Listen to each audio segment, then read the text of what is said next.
시청자 여러분 안녕하세요. 여도은입니다. 경제 시그널 10 시작하도록 하겠습니다. 오늘 코스피 지수가 2% 넘게 오릅니다. 3,500포인트라는 역사상에서 우리가 볼 수 없었던 숫자를 지금 오늘 보고 있고요. 보통 시기적으로 연휴 전에 시장은 좀 숨고르기를 보이거나 하락하는 모습들이 보였는데 오늘장에서는 그런 모습들이 전혀 보이지 않습니다. 외국인 투자자들이 현물에서만 1조 넘게 매수세를 보이고 있는 시장, 그중에서 반도체 투톱이 이끌면서 시장의 강세가 시현되고 있는데 과연 오늘장의 상승은 연휴를 보낼 우리들의 마음에 어떤 지표로 남게 될까요? 부디 오늘 장 막판까지 이러한 흐름이 윗꼬리를 달지 않도록 저는 한번 소망해 보도록 하겠습니다. 자, 오늘 시장 전략 잡을 텐데요. 키워드를 통해서 시장부터 정리해 보시죠. 지금 보고 있는 게 한국 증시 맞나요? 라는 생각을 들게 합니다. 3,500이라는 숫자를 우리가 그렇게도 염원을 했는데 그동안에 달성을 못했고요. 정말 연휴에 우리가 풍성한 추석 연휴를 보내라고 마치 선물을 주는 것처럼 3,500 시원하게 돌파하는 모습들이 나타났습니다. 물론 특정 종목군들의 쏠림이 발생하고 있다. 반도체가 이끌고 있고 반도체만 오른다라고 해서 약간의 섭섭한 마음이 들 법도 한데 그래도 이래나 저래나 3,500을 돌파한다라는 점에 있어서는 모든 국민들의 투자자분들이 좋아할 만한 소식이 아닌가 싶습니다. 이 가운데 과연 추가적인 상승에 대해서는 어떻게 우리가 생각을 해볼 수 있을까요?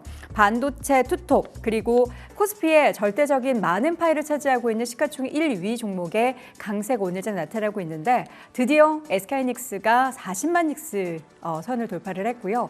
삼성전자도 장중에 9만 원대를 계속해서 오가며 등락을 보이고 있습니다. 반도체 중심의 가파른 이익의 이 성장이 과연 지금 주가가 어느 수준인지 가늠을 해볼 필요가 있겠는데요.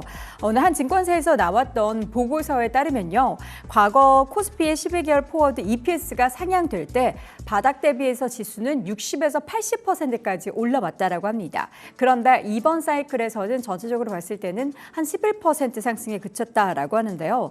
단순화해 보면은 이 추정치의 상향이 전체 사이클의 한 20%밖에 주가에 반영되지 않았다라는 겁니다. 차트 하나 보시죠. 자, 그렇다면 20%밖에 적용이 되지 않았다. 지금 아직은 좀 시작 단계로 파악이 되는 이익의 사이클이다. 지금 여기 있는 거예요. 이렇게 높은 그래프를 보면 이건 정말 이제 막 시작 단계라고 보실 수가 있는 내용이고요. 지금 옆에 보면은 아직은 보수적인 이익 추정이라고는 하는데 그러니까 지금 저점 대비해서 이익 추정치가 많이 올라오긴 하는데 이 상향 조정된 부분이 숫자가 보수적이라는 겁니다. 이 보수적의 배경 자체가 우리가 물리적으로 캐파 증설이 좀 제한적이기 때문에 매출 증가가 우리가 생각하는 상상하는 그 이상으로 벌어지기 위해서는 절대적인 물리적인 뭔가 이 매출 증대를 만들어낼 만한 물건의 양산이 필요한데 그게 안 된다는 거예요. 그런데 또 여기서 투자 아이디어를 삼아볼 수 있는 게 절대적인 매출의 증가율은 조금 정체되더라도 이익 증가율, 그러니까 물건이 없어서 못 파는 거니까 이익의 그 마진 증가율이 더 커지지 않을까요? 라는 그런 아이디어까지 나왔습니다. 그렇게 된다면 이 시장의 상승이 여기서 끝이 아니라 추가적으로 더 오를 수 있고 아직까지 20% 정도밖에 반영이 안 된 시장이라면 3,500이 아닌 그 위로도 연내에 그리고 내년에도 바라볼 수 있지 않을까라는 전망인데 과연 우리의 지금의 분석과 또 앞으로의 소망이 실질적으로 현실에 반영될 수 있을지 여러분도 함께 응원하는 마음으로 지켜보시면 좋겠습니다. 자, 이어서 바로 두 번째 키워드 보시죠. 그래서 오늘 반도체 투톱인 삼성전자와 SK하이닉스는 무슨 이유로 이렇게 급등을 했나? 어제 전해진 소식이죠. 오픈 AI의 샘 알트만이 지금 한국에 방문을 했습니다. 최근에도 굉장히 자주 언급이 되는 인물이죠. 우리나라 삼성전자와 SK하이닉스와 전략적인 파트너십을 체결하고 대규모 글로벌 인공지능 인프라를 구축하겠다라는 MOU를 체결을 했다라는 소식이 이렇게 주가를 급등하게 만듭니다. 사실 MOU라는 건요, 소금 뿌리려고 하는 거 아니고 찬물 끼얹으려고 하는 건 아닌데 MOU라고 하는 것은 아직까지 계약하기 이전에 우리 이렇게 한번 해볼까요? 라고 어떻게 보면은 이제 완전한 계약이라기보다는 청사진을 밝히는 정도라고 볼 수 있겠습니다. 그런데 이러한 소식만으로도 주가가 이렇게 오른다라고 하는 건 그동안 시장에서는 반도체 관련한 무언가를 엄청나게 애타게 기다렸다라는 거겠죠. 그 소식과 함께 이렇게 주가의 상승이 나타날 줄이야. 저는 어제 뉴스를 보고서도 뭐 예정된 수순대로 가는구나 정도로 생각했는데 이렇게 우리나라 시장에서 단비가 된 소식들을 기다리고 있을 줄은 상상도 못했습니다. 그리고요, 반도체 투톱뿐만 아니라 오늘 중소형 관련한 종목들도 올라가는데요. 이 단어가 계속 나옵니다. 슈퍼사이클. 우리가 과거 조선주 이야기할 때 슈퍼사이클 이야기 참 자주 했고요. 전력기구 이야기할 때도 슈퍼사이클 얘기를 많이 했는데 이제는 반도체에서도 슈퍼사이클 얘기가 나오고 있습니다. 물론 이 슈퍼사이클의 지금이 초입인 건지 그리고 이 슈퍼사이클이 얼마나 지속될 것인지에 대해서는 우리가 조금씩 계속 돌다리를 두들겨보고 건너야 하지만 대형주뿐만 아니라 지금 예시로 드는 이 종목 역시나 슈퍼사이클 이야기가 오늘 리포트로 나왔습니다. 종목 하나 보여드릴 텐데 오늘 이수 페타시스가 엄청 급등하는 건 아는데요. 리포트 나온 거는 이제 이오테크닉스. 이름이 좀 중간중간 비슷하죠. 이오테크닉스 같은 경우에도 반도체 슈퍼사이클에 엄청난 수혜를 볼 것으로 내년도 시장에 있어서의 전망이 많이 올라갔습니다. 지금 연간 실적 추정치의 전망을 보면요. 올해 대비해서 확실하게 그래프가 굉장히 많이 올라와 있는 것을 확인해 볼 수 있겠고요. 영업이익률 자체도 차트가 우상향을 보이고 있습니다. 분기 실적 추이를 봐도요. 지금 올해 같은 경우에도 올라오긴 했지만 내년도 1, 2, 3, 4분기를 보면은 계속해서 올라갑니다. 1분기 주춤하다. 그러니까 반도체 쪽의 업황이 1분기 항상 겨울이다라고는 하는데 제가 봤을 때는 이 주춤한 그래프도 연말쯤 되면 조금 상향 조정되지 않을까라는 생각도 듭니다. 그러니까 반도체 중소형주도 여전히 실적 베이스로 한 주가 상승세가 나타나고 있기 때문에 상대적으로 많이 올랐다 싶은 그리고 주가 차트를 보면 가파르네 싶은 종목들도 우리는 그러니까 달리는 말에 올라타야 될 시점이 정말 도래한 것 같다는 생각이 드는데요. 그래도 여러분 돌다리는 늘 두들겨 보셔야 되기 때문에 이런 추이 그러니까 실적과 숫자를 꼭 한번 체크해 두시면 좋을 것 같습니다. 자, 마지막으로 오늘 2차 전지도 오릅니다. 반도체만 오르는 게 아니에요. 어젯밤에 테슬라를 비롯한 전기차 관련한 종목들도 올랐고요. 또 지난번에도 한번 리튬주의 급등을 야기시켰던 리튬 아메리카도 정부에서 지분을 5% 확보했다는 소식에 23% 급등을 했습니다. 물론 이것과 우리나라의 리튬주가 무슨 상관이냐 싶긴 한데 그래도 어쨌든 테마가 늘 이런 식으로 형성이 되기 때문에 확인해 볼 필요가 있는 종목들이고요. 2차 전지주들도 어제 이어서 오늘도 또 상승세를 이어가고 있다는 점. 그런데 과연 우리가 2차 전지주는 지금 시점에서 저점인 건 알겠고 저가 매수 나쁘지는 않은데 괜찮을까요? 관련한 차트 여러 가지 좀 준비했거든요. 하나씩 보면서 여러분 한번 선택을 해보시죠. 차트 보시면 되게 뭔가 싸죠. 아직까지는. 그러니까 지금 제가 각각의 배터리 가격들 그리고 소재 가격들의 추이를 가지고 왔습니다.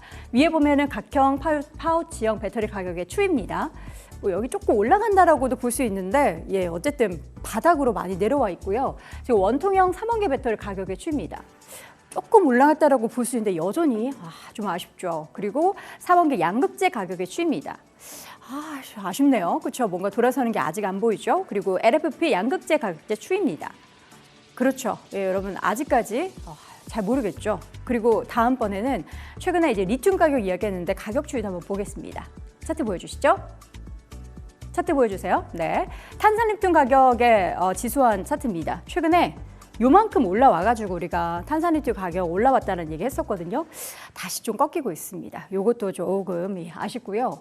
니켈 가격, 요것도 이제 조금 올랐는데 다시 꺾였어요. 그러니까 전체적으로 가격 추이가 최근에 반등을 바닥 대비해서 조금 했고 그것이 이제 모멘텀이 되긴 했는데 바닥인 건 알겠는데 이게 언제 돌아설까에 대해서는 의견이 분분하죠. 전기차 판매량 늘고는 있고 일부 지역에서는 주춤한다라고 하지만 늘고 있는데 이게 또 우리나라보다는 중국 쪽에서의 모멘텀이 워낙에 강하고 그쪽 파이가 많으니까 우리나라 기업들이 과연 괜찮을까? 여기에서 항상 우리 얘기하는 게 우린 전기차 아니고 ESS야 라고 하지만 고액에도 요즘에는 사기 들어가고 있어가지고 관련한 종목들에 있어서 다들 조용할 때 지금 모아가야 될 그런 타이밍인지 여부도 함께 점검을 해보도록 하겠습니다.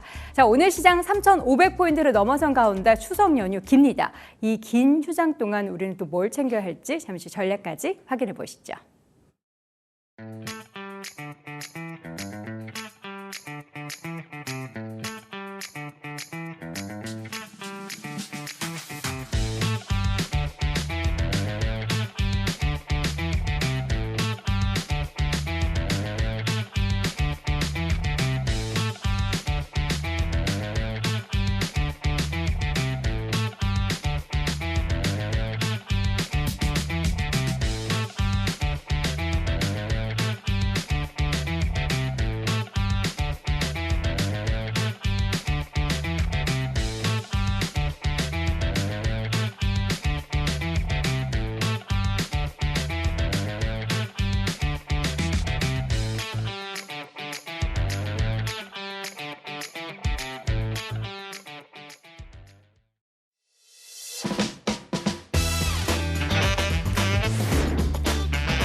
경제 시그널 10 함께하고 있습니다. 현재 시각 10시 10분 지나고 있는 가운데 코스피 지수는 3,541포인트 선.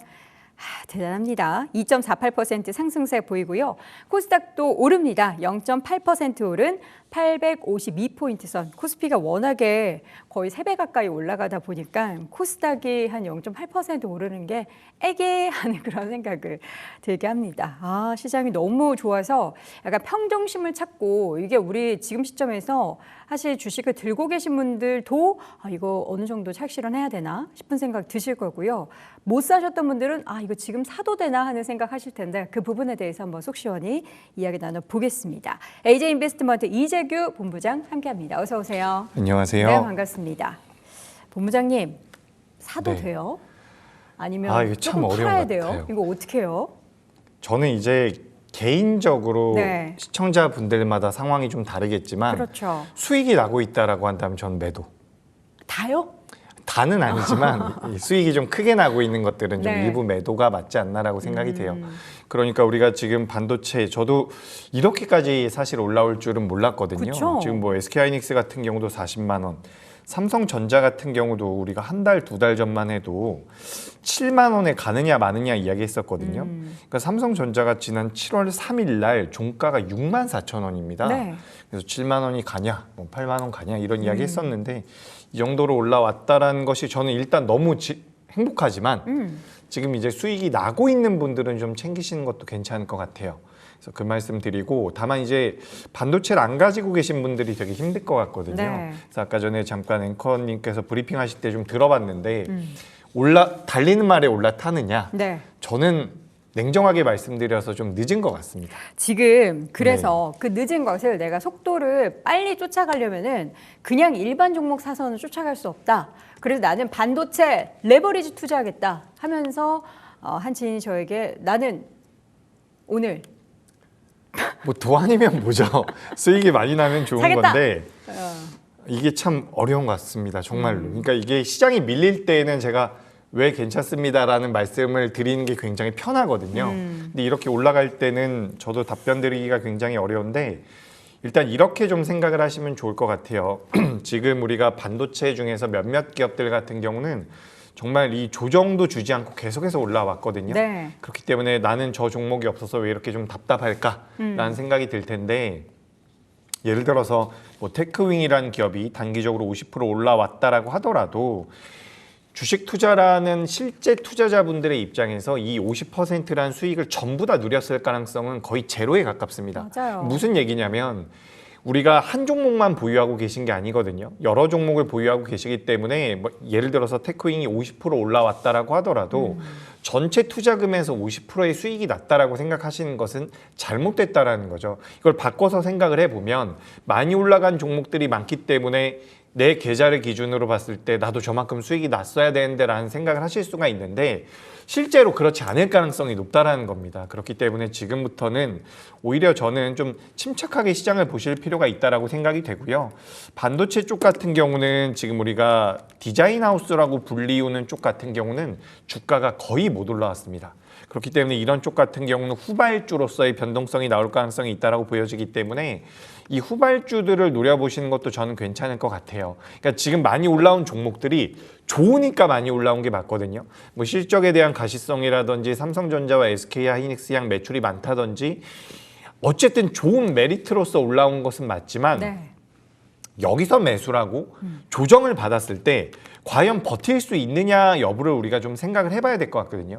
많이 올라왔다는 것을 인지한 상태에서 매수를 했는데 여기서 또 밀리면 거기서는 또 사람 마음이 바뀌거든요. 네. 그렇기 때문에 많이 올라온 기업들 같은 경우보다는 많이 올라온 기업들은 손절매를 반드시 타이트하게 잡고 들어가실 필요가 있고 그렇지 않다라고 한다면 요즘에 그래도 좀 움직이고 있는 쪽이 앞서 말씀드린 대로 디자인하우스 같은 경우도 요즘에 좀 움직여주는 것 같고요. 네. 우리가 소테마로 본다면 저는 이 유리기판 쪽도 계속해서 말씀을 드리고 있거든요. 그렇죠. 그래서 제가 예전에 우리 방송에서 캠트로닉스를 준비한 적이 있는데 말씀을 못 드린 적이 있어요. 근데 그 이후에 캠트로닉스가 많이 올라왔고 최근에 보시면 이제 필옵틱스라든지 JNTC 같은 경우는 JNTC는 좀 올라왔지만 필옵틱스 같은 경우도 저는 상승 여력은 남아있다라고 보고 있기 때문에 SKC도 되게 못 가고 있네요. 맞아요. 근데 또 이게 반대로 SKC가 최근에 고개를 들었기 때문에 네. 저는 필옵틱스를 비롯한 이 유리기판 쪽 같은 경우는 좀 후발주자로서의 역할을 해줄 수 있다라고 생각이 되면서 그렇습니다. 지금 그러니까 달리는 말 중에서도 안에 이제 덜 오른 종목군들이 있기 때문에 그 이제 낙수효과나 덜 올랐던 종목군을 그 산업 내에서 찾아보자라는 건데 전체적으로 일단 시장 자체를 봤을 때는 지수 단위 지금 3,500포인트 선을 돌파를 한 그 지수에 대한 그 레벨 자체는 이게 실적 대비해서 좀 밸류 부담이 있는 구간인 건가요? 아닙니다. 그건 그렇지는 아니죠? 않아요. 네. 지금 우리가 그러니까 달리는 말에 만약에 정말 올라타고 싶으시다면 전 네. 삼성전자는 괜찮을 것 같거든요. 차라리 삼성전자는 네. 괜찮을 것 같은데 거기에 대해서 제가 좀 설명을 드려보자면 일단 삼성전자 같은 경우는 작년부터 올해까지 넘어오는 과정에서 SK하이닉스보다 많이 못 올라왔고요. 그래서 이제 자금이 좀 들어올 수도 있고 외국인들의 매수 여력이 있다라고 하는데 방금 이제 우리나라 시장에 대한 실적을 기반으로 했을 때 이게 고밸류냐라는 말씀을 여쭤보셨거든요. 여기서 제가 뭐라고 답변을 드릴 수가 있냐면 네. 일단 지금 환율 같은 경우는 지난주에 잠깐이지만 1,410원대까지 올라갔었거든요. 근데 1,410원대까지 올라간 날에도 삼성전자에 대한 외국인들의 매수는 이어졌어요. 우리가 여기서 어떻게 생각을 해볼 수 있냐면 외국인들 입장에서도 환율이 더 올라갈 수 있다라고 생각을 할 수가 있거든요. 그러니까 그 부분들을 어떻게 보면 고려를 한 상태에서 매수를 했을 가능성이 전 높다라고 보여지거든요. 그러니까 삼성전자 같은 경우는 환율이 올라온다라고 하더라도 매수를 할 수 있는 그 메리트를 가지고 있다라고 판단을 하실 필요가 있고 굉장히 중요한 게 뭐냐면 우리가 연간 영업이익에 대한 이런 추정치가 각 증권사들마다 나오거든요. 근데 3분기 같은 경우는 대체적으로 하향 조정이 됩니다. 그러니까 연말에 대한 연간 조정을 하면서 3분기 같은 경우는 거의 다 하향 조정이 되는데 네. 현재 우리나라 시장에 대한 전반적인 영업이익 자체가 상향 조정이 되고 있습니다. 그러니까 우리가 시장에 대해서 고밸류의 느낌을 받는 것은 아직 이르다는 거죠. 그렇기 때문에 우리 기업들 중에서 특히 이제 3분기에 대한 영업이익 실적 추정치가 많이 올라오고 있는 쪽이 반도체 그리고 조선 그리고 방산증권 정도라고 보시면 좋을 것 같거든요. 이쪽 같은 경우는 3분기에 대한 실적에 대한 추정치가 올라오고 있는데 사실 이제 다음 주 지나고 나면 실적들이 나올 거예요. 그 예상 실적도 나올 거고 잠정 실적도 나오죠. 삼성전자 같은 경우도 14일 날 나올 건데 그 실적이 나오는 시기에 4분기에 대한 가이던스도 같이 나올 가능성이 높거든요. 근데 그 가이던스에서 또 우리나라 기업들이 좋은 결과물들을 만들어낼 것이다라는 내용이 나오면 우리 시장은 추가 상승의 여력은 분명히 있다라는 말씀드리고 지금 우리나라가 전반적으로 배당 성향이 25% 정도 된다라고 해요. 근데 이게 40%까지 올리려고 지금 정부에서 정책적으로 푸시를 하고 있거든요. 우리가 배당 성향 기준으로 25% 정도가 나온다면 우리나라 시장에 대한 적정 밸류에이션이 PER 기준으로 11배에서 12배 정도를 이야기하고 있습니다. 근데 여기서 배당 성향이 60%가 올라온다면 적정 PER은 16배, 17배가 된다는 거예요. 근데 적정 PER이 16배에서 17배가 되면 우리나라 종합주가지수 기준으로 5,000포인트입니다. 그렇기 때문에 저는 이제 이런 배당 성향에 관련되어 있는 정책적인 이벤트들도 좀 따져봐야 되겠지만 결국엔 3분기에 대한 우리나라 기업들의 영업이익 추정치 자체가 올라가고 있다는 부분들을 고려해 본다면 고평가는 아니다. 이렇게 의견 드리겠습니다. 네, 오늘 외국인이 무려 1조 넘게 시장에서 사고 있습니다. 저는 지금 1조 2천억이 넘었네요. 이게 사실 오늘 개인 투자자들이 이렇게 1조 3천억이나 팔고 우리나라에서 외국인이 산다. 이거는 더 간다라는 신호 같아가지고 이렇게 높은데 이게 이 수급 괜찮나? 그리고 지금 환율이 1,403원이에요. 네. 근데 외국인이 이렇게 들어오는 게 이게 맞는 거예요? 일단은 환율은 이 정도 수준이 될 것 같아요. 제 생각에. 계속 계속. 왔다 갔다? 제 생각엔 1,400원 밑으로도 잘 안 빠질 것 같거든요. 근데 근데 올라간다라고 하더라도 네. 그게 이렇게 좀 생각을 하시면 좋을 것 같습니다. 네. 우리나라의 체질 자체에 대한 문제가 있어서 환율이 올라가는 게 아니거든요. 그러니까 지금 우리가 지금 미국과 관세 협상을 하겠다라는 이야기가 나오면서 3,500억 달러를 미국에다 투자를 하라고 이야기를 하고 있죠. 우리나라 입장에선 사인을 하지 않고 있는데 이 부분들이 계속해서 문제가 되거나 우리가 실제로 미국에다가 투자를 한다면 우리나라에서 미국 쪽으로 자금이 넘어갈 때는 우리나라 달러 원 환율 자체가 올라갈 가능성이 높죠. 1,420원, 1,430원 위로도 올라갈 가능성이 있다라고 보는데 지금 이렇게 놓여진 상황 같은 경우는 글로벌 시장에서도 글로벌 투자자들도 알고 있다라고 저는 생각을 하고 있거든요. 그러니까 환율 자체가 1,420원까지 30원까지도 튈 수 있다라는 것을 감안하고서도 우리나라 기업들이 업황적인 부분에 대한 메리트를 가지고 있다라고 판단이 됩니다. 그러니까 과거에는 이제 뭐 정책적인 부분이라든지 환율적인 부분에 대해서 외국인들이 어느 정도 인지를 하고 있었지만 매수를 만약에 잘 못하고 있었다라고 한다면 지금 매수가 들어오고 있는 이유는 결국에는 업황이라고 저는 생각을 하고 있거든요. 반도체 쪽에 대한 업황이 계속해서 좋아질 것이고 캐펙스 투자가 진행될 것이다라는 분석들이 나오면서 저는 관련되어 있는 기업들의 주가 변동성이 나오고 있다라는 말씀을 드리고 싶고 실제로 우리나라가 MSCI 선진국에 편입이 되어 있는 국가들이나 MSCI 신흥국에 편입이 되어 있는 국가들에 비해서도 지금 밸류에이션 자체가 낮습니다. 그런 관점에서 본다면 저는 매수가 들어오는 게 맞다라고 생각이 되고 네. 1,400원 이상으로 올라가거나 그 이상으로 올라갈 때에도 우리나라에 진짜 문제가 생겨서 올라가는 게 아니라고 한다면 저는 기업단에서 어느 정도는 소화할 가능성이 높다라고 보여져요. 그러니까 환율 자체가 갑자기 오늘 1,500원까지 올라갔습니다. 이건 문제가 되겠죠. 하지만 천천히 움직인다라고 한다면 저는 1,440원대, 30원대까지도 올라갔을 때 우리나라의 시장에 대해서 그렇게까지 큰 타격을 줄 가능성은 낮다라고 보여지거든요. 환율이 올라간다라고 하더라도 저는 속도의 문제라고 생각을 하고 있기 때문에 이 부분 참고하시면 좋을 것 같고요. 네. 이 관세 협상이 계속해서 진행되는 한 저는 1,400원 이하로는 쉽게는 내려가지 않을 것 같습니다. 알겠습니다. 자, 오늘 챙겨볼 내용들이 많아가지고 제가 또 우리 이재규 본부장님께 다 내놔라 하고 이것저것 여쭤봤는데 이제 본격적으로 오늘 키워드 한번 꼽아보겠습니다. 오늘 키워드도 아마 반도체 쪽으로 다 쏠려겠죠.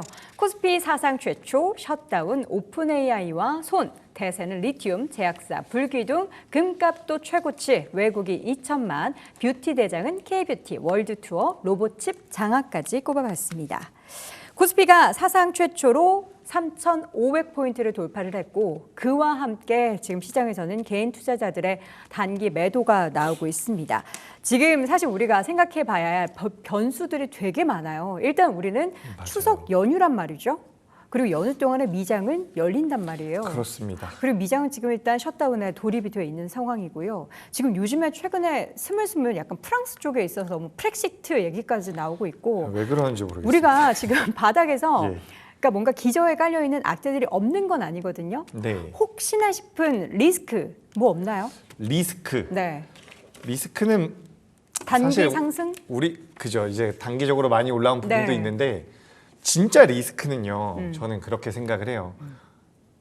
우리가 지금 알고 있는 내용이 아니라 완전 모르는. 완전 모르는 내용에서 터질 거라고 생각을 하거든요. 네. 저는 사실 지금 우리나라 증시뿐만 아니라 미증시 같은 경우도 개인적으로는 좀 거품이 꼈다라고 생각을 해요. 그러니까 네. 우리나라는 단기적으로 많이 올라온 부분, 미국 같은 경우는 거품이 좀 꼈다라고 생각을 하는데 사실 이제 큰 문제가 터지는 것은 우리가 예상치 못한 데서 터진다라고 저도 생각을 하고 있기 때문에 그렇게 좀 보고 있고요. 추가적으로 이제 추석 연휴라든지 미국의 셧다운에 대해서 제가 좀 말씀드려보자면 일단 셧다운 자체로 인해서 증시 자체가 흔들렸던 경우는 거의 없다라고 해요.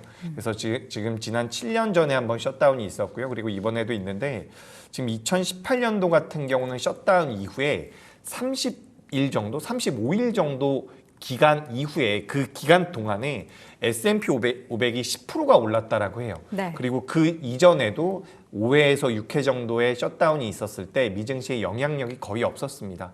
그렇기 때문에 전 일단 셧다운에 대해서는 너무 걱정하지 않으셔도 좋겠다라는 말씀 드리고 사실 어제 오후에 저녁에 되면서 미국의 선물이 급락을 했거든요. 네. 저는 내심 좀 걱정을 했었는데 다행히도 잘 마무리가 됐죠. 그래서 셧다운 여파는 생각보다 좀 제한적일 수 있다라는 말씀 드리고 싶고 그리고 추석 연휴를 우리가 기점으로 해서 추석 연휴가 이번에 굉장히 길잖아요. 그래서 저도 개인적으로는 걱정이 좀 되거든요. 과거에는 추석 이후에 시장이 올랐었던 경우가 더 많다라고 합니다. 그렇지만 지금 좀 걱정이 되는 것은 과열된 상황에서 연휴로 들어가기 때문에 그 기간 동안 무슨 일이 터질 수도 있으니까 거기에 대한 부담을 저도 좀 느끼고 있는 거고 다만 오늘까지의 주가 흐름을 본다면 연휴 기간 내에 정말 우리가 이야기하지 않은 우리가 몰랐던 악재가 터지지 않는다면 연휴 이후에도 올라갈 가능성이 높아 보입니다.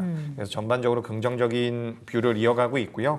그리고 프랑스에 대해서도 이건 우리가 좀 체크를 해야 될 것 같아요. 사실 지금 시장에서 뭐 그냥 반도체만 가고 있어가지고 이런 부분에 대해서 많이 신경을 안 쓰실 수도 있는데 네. 프랑스가 문제가 생겨서 유로화가 약세가 되면 달러가 강세로 움직일 가능성이 높습니다.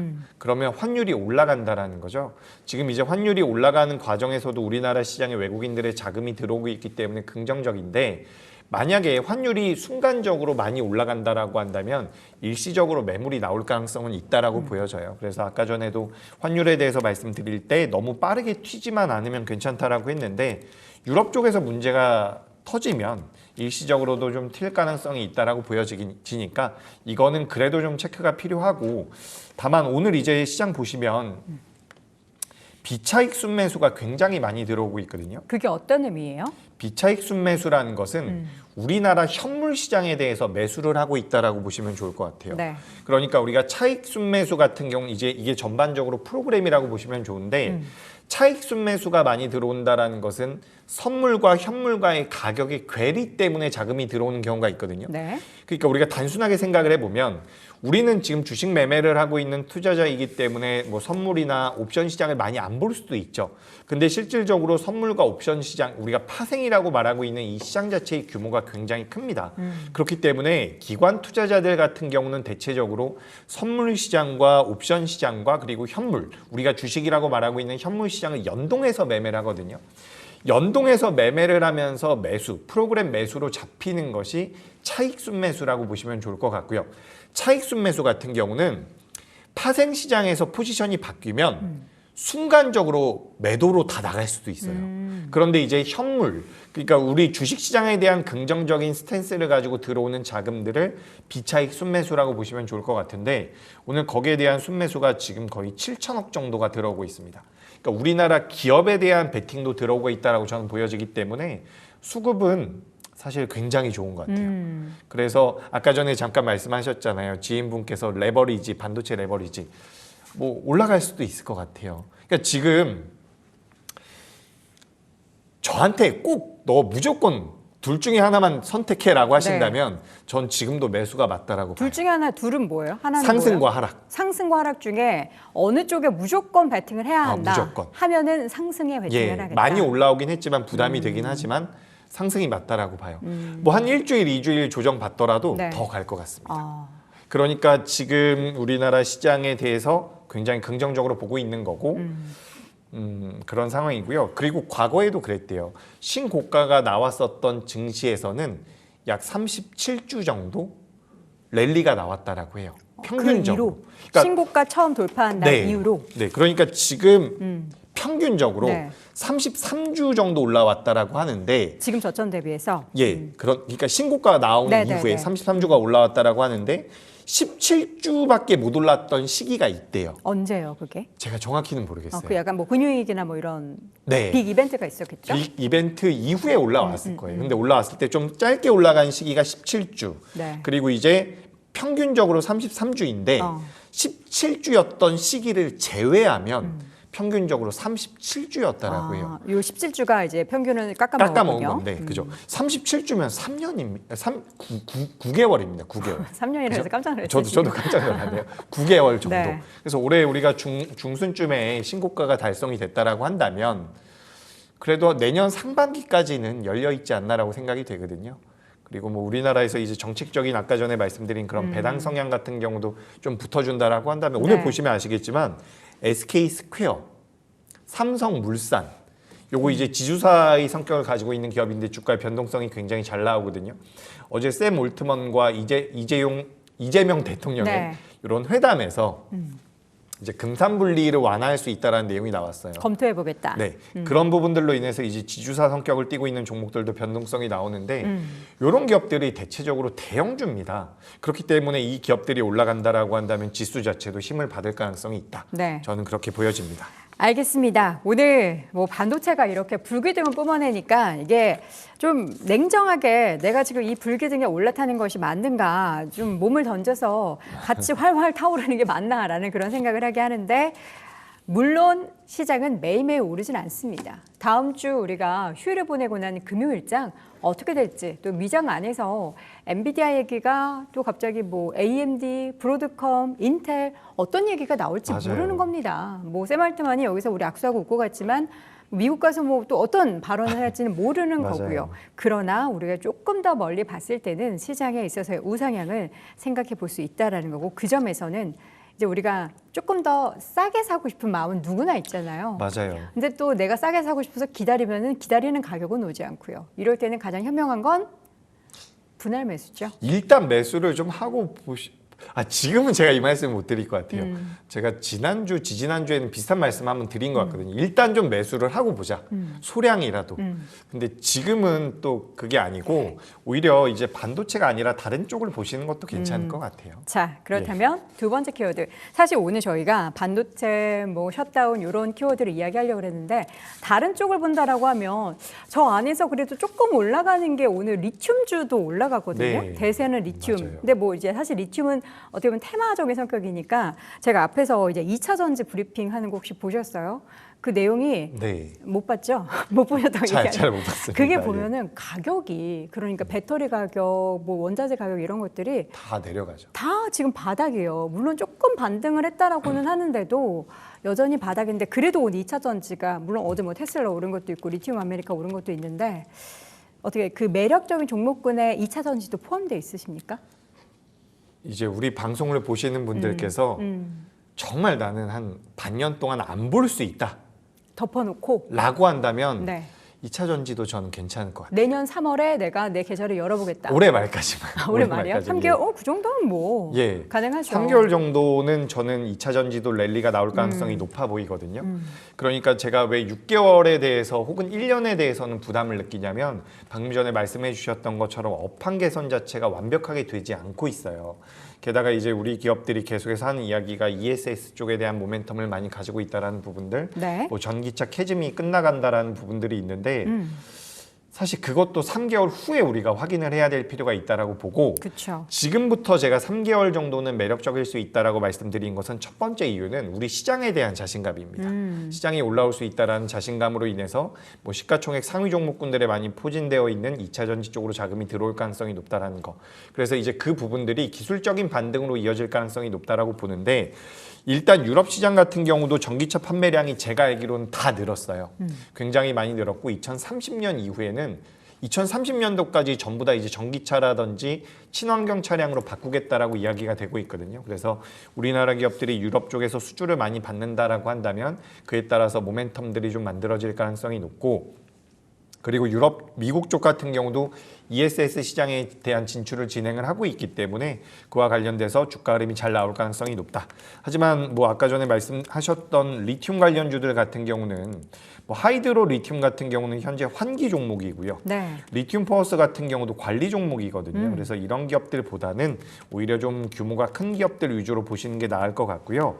그 새벽에 미증시에서 퀀텀스케이프의 주가 흐름이 괜찮았거든요. 네. 그래서 우리가 전고체 쪽 같은 경우도 최근에 자금이 한번 들어왔다가 밀리고 있는데 뭐 이수 스페셜티 케미컬 같은 경우 지금 화면 잠깐만 보여주시면 좋을 것 같은데 적어도 저는 이렇게 좀 고개를 들고 있는 쪽. 그 리튬 같은 경우도 포스코 엠텍이 자회사를 통해서 리튬 사업을 진행을 하고 있는데 네. 이런 기업들은 저는 괜찮을 것 같아요. 어. 그래서 뭐 그러니까 이게 제가 기술적 분석이라든지 차트를 보면서 여러분들께 투자하십시오라고 말씀을 드리는 건 아니지만 그래도 시세가 좀 나오기 위해서는 완전히 꺾여 있는 종목들보다는 고개를 좀 들고 있는 기업들이 전 낫다라고 생각을 하거든요. 그런 관점에서 좀 보시면 좋을 것 같고 LNF 같은 경우도 재무적인 문제가 있다라는 얘기가 나왔지만 현재 그래도 나름대로 저점은 잘 잡아가고 있다라고 판단이 됩니다. 그래서 아까 전에 반도체 레버리지 말씀하신 거죠.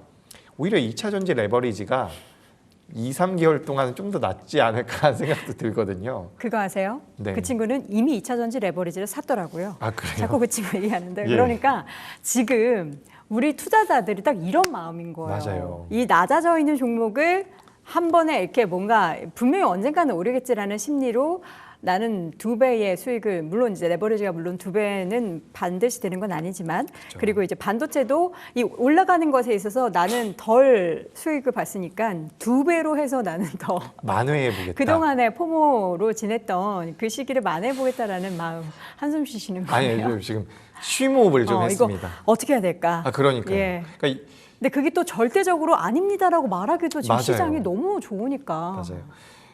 근데 참 그렇습니다. 굉장히 어렵고 네.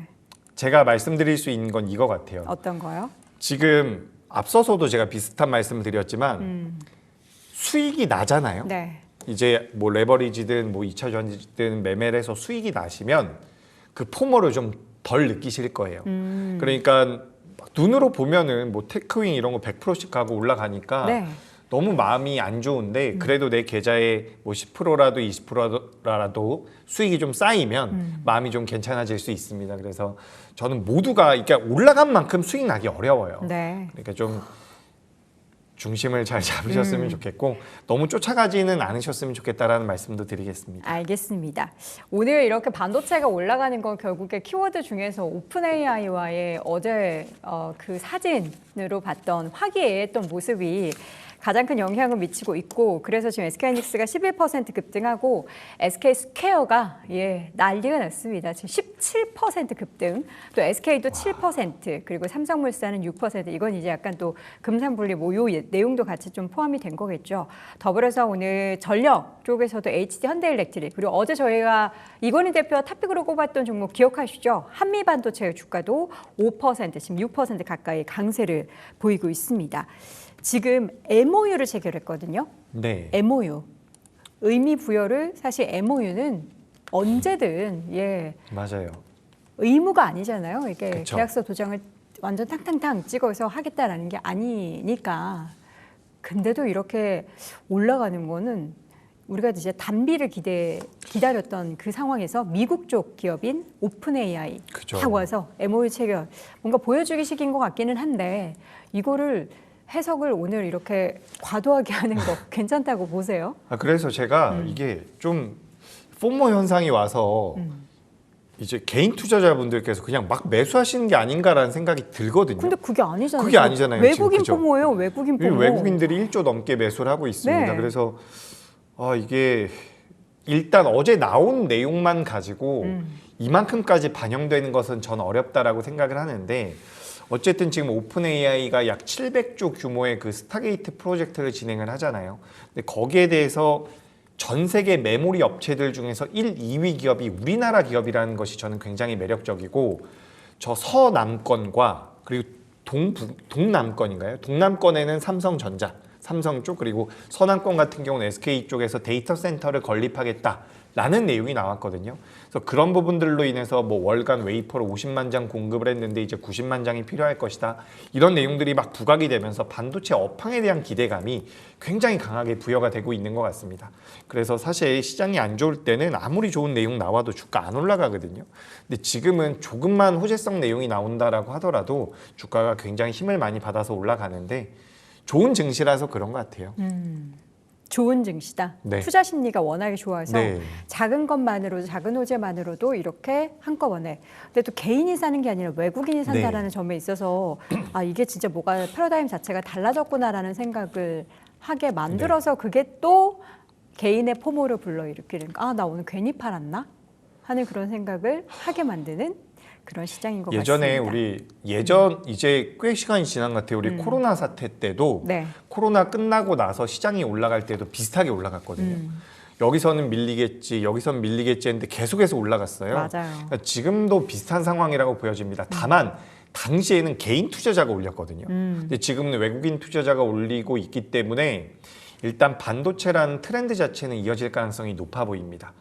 근데 이제 이게 참 밀리면 대응하시기가 어려우니까 제가 계속해서 매수하시자라는 말씀 못 드리는데 유리기판 쪽은 그래도 좀 여력이 있는 것 같아요. 계속 말씀드리고 있습니다. 대안으로는 유리기판 관련된 종목군을 봐라. 뭐 그 중에서는 SKC도 있고 뭐 피로틱스도 있고 다양한 종목들이 있는데 우리 본부장님은 그 중에서 혹시 탑픽을 꼽으신다면 뭐가 있을까요? 저는 일단 캠트로닉스를 가장 긍정적으로 그 전에 보고 있어요. 말씀 못하셨던. 예. 캠트로닉스도 캠트로닉스가 많이 올랐는데. 지금 우리가 유리기판이라고 이야기하는 기업들이 뭐 피롭틱스라든지 방금 전에 말씀하신 SKC가 대장주라서 이제 대형주 좋아하시는 분들은 SKC 보셔도 괜찮을 것 같긴 해요.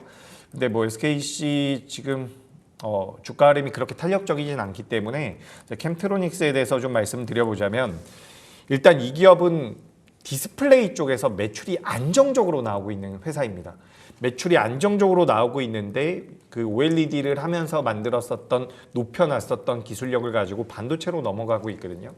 그렇기 때문에 OLED라는 기존의 캐시카우를 안정적으로 가져가는 상황에서 유리기판 쪽이 붙어주고 있는 거고 2025년도, 2026년도 하반기와 2026년도에 예상이 되고 있는 영업이익이라든지 우리가 밸류에이션, 멀티플을 고려해 본다면 더 올라갈 가능성이 높다라는 분석이 나옵니다. 그러니까 우리가 유리기판 다른 기업들 같은 경우도 짱짱한 기업들이 있는데 캠트로닉스가 지금 가장 재무적으로도 안정적이에요.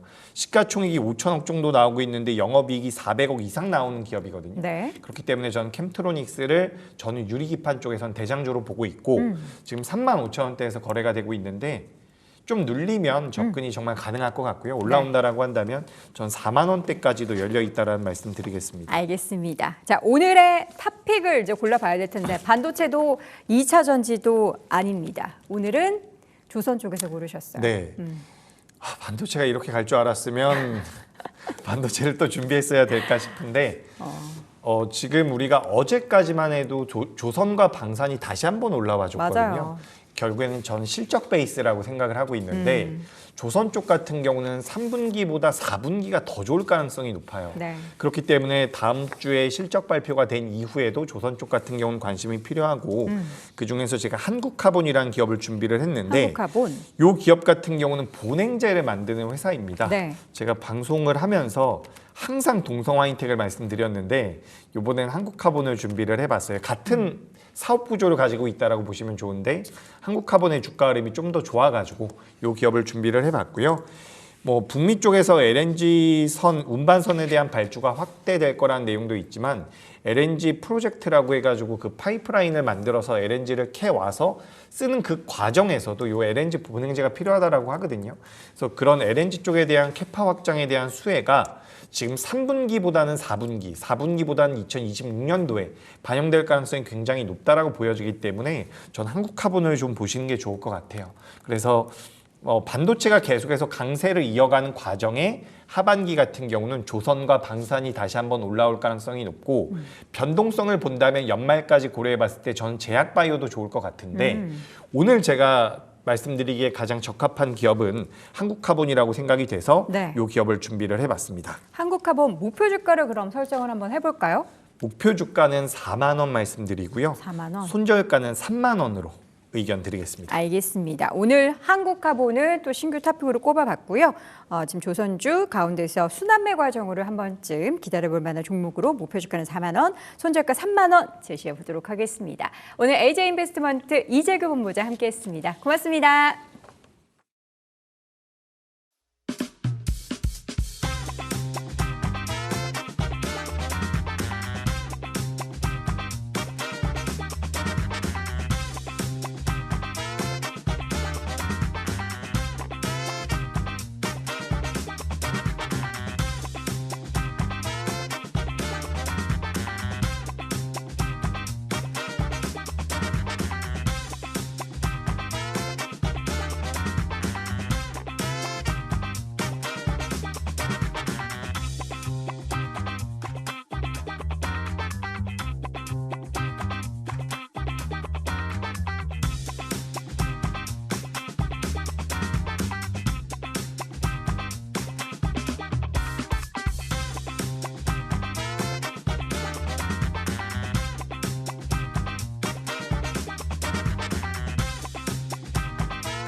이슈 플러스 시간입니다. 먼저 오늘 이 시간 세 가지 키워드부터 점검해 보시죠.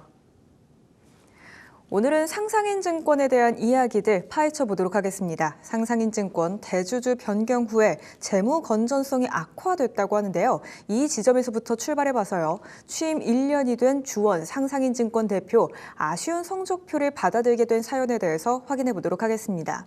그리고 관계사 충당금만 192억이라고 하는데요. 지금 PF 부실에 허우적대고 있는 사연까지 확인해 보시죠.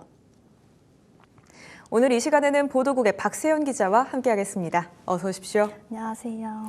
네, 이슈 플러스 앞으로 매주 목요일을 함께해 주게 되셨는데요. 먼저 인사부터 부탁드립니다. 네, 안녕하세요. 저는 딜사이트 경제TV 증권부를 맡고 있는 박세연입니다.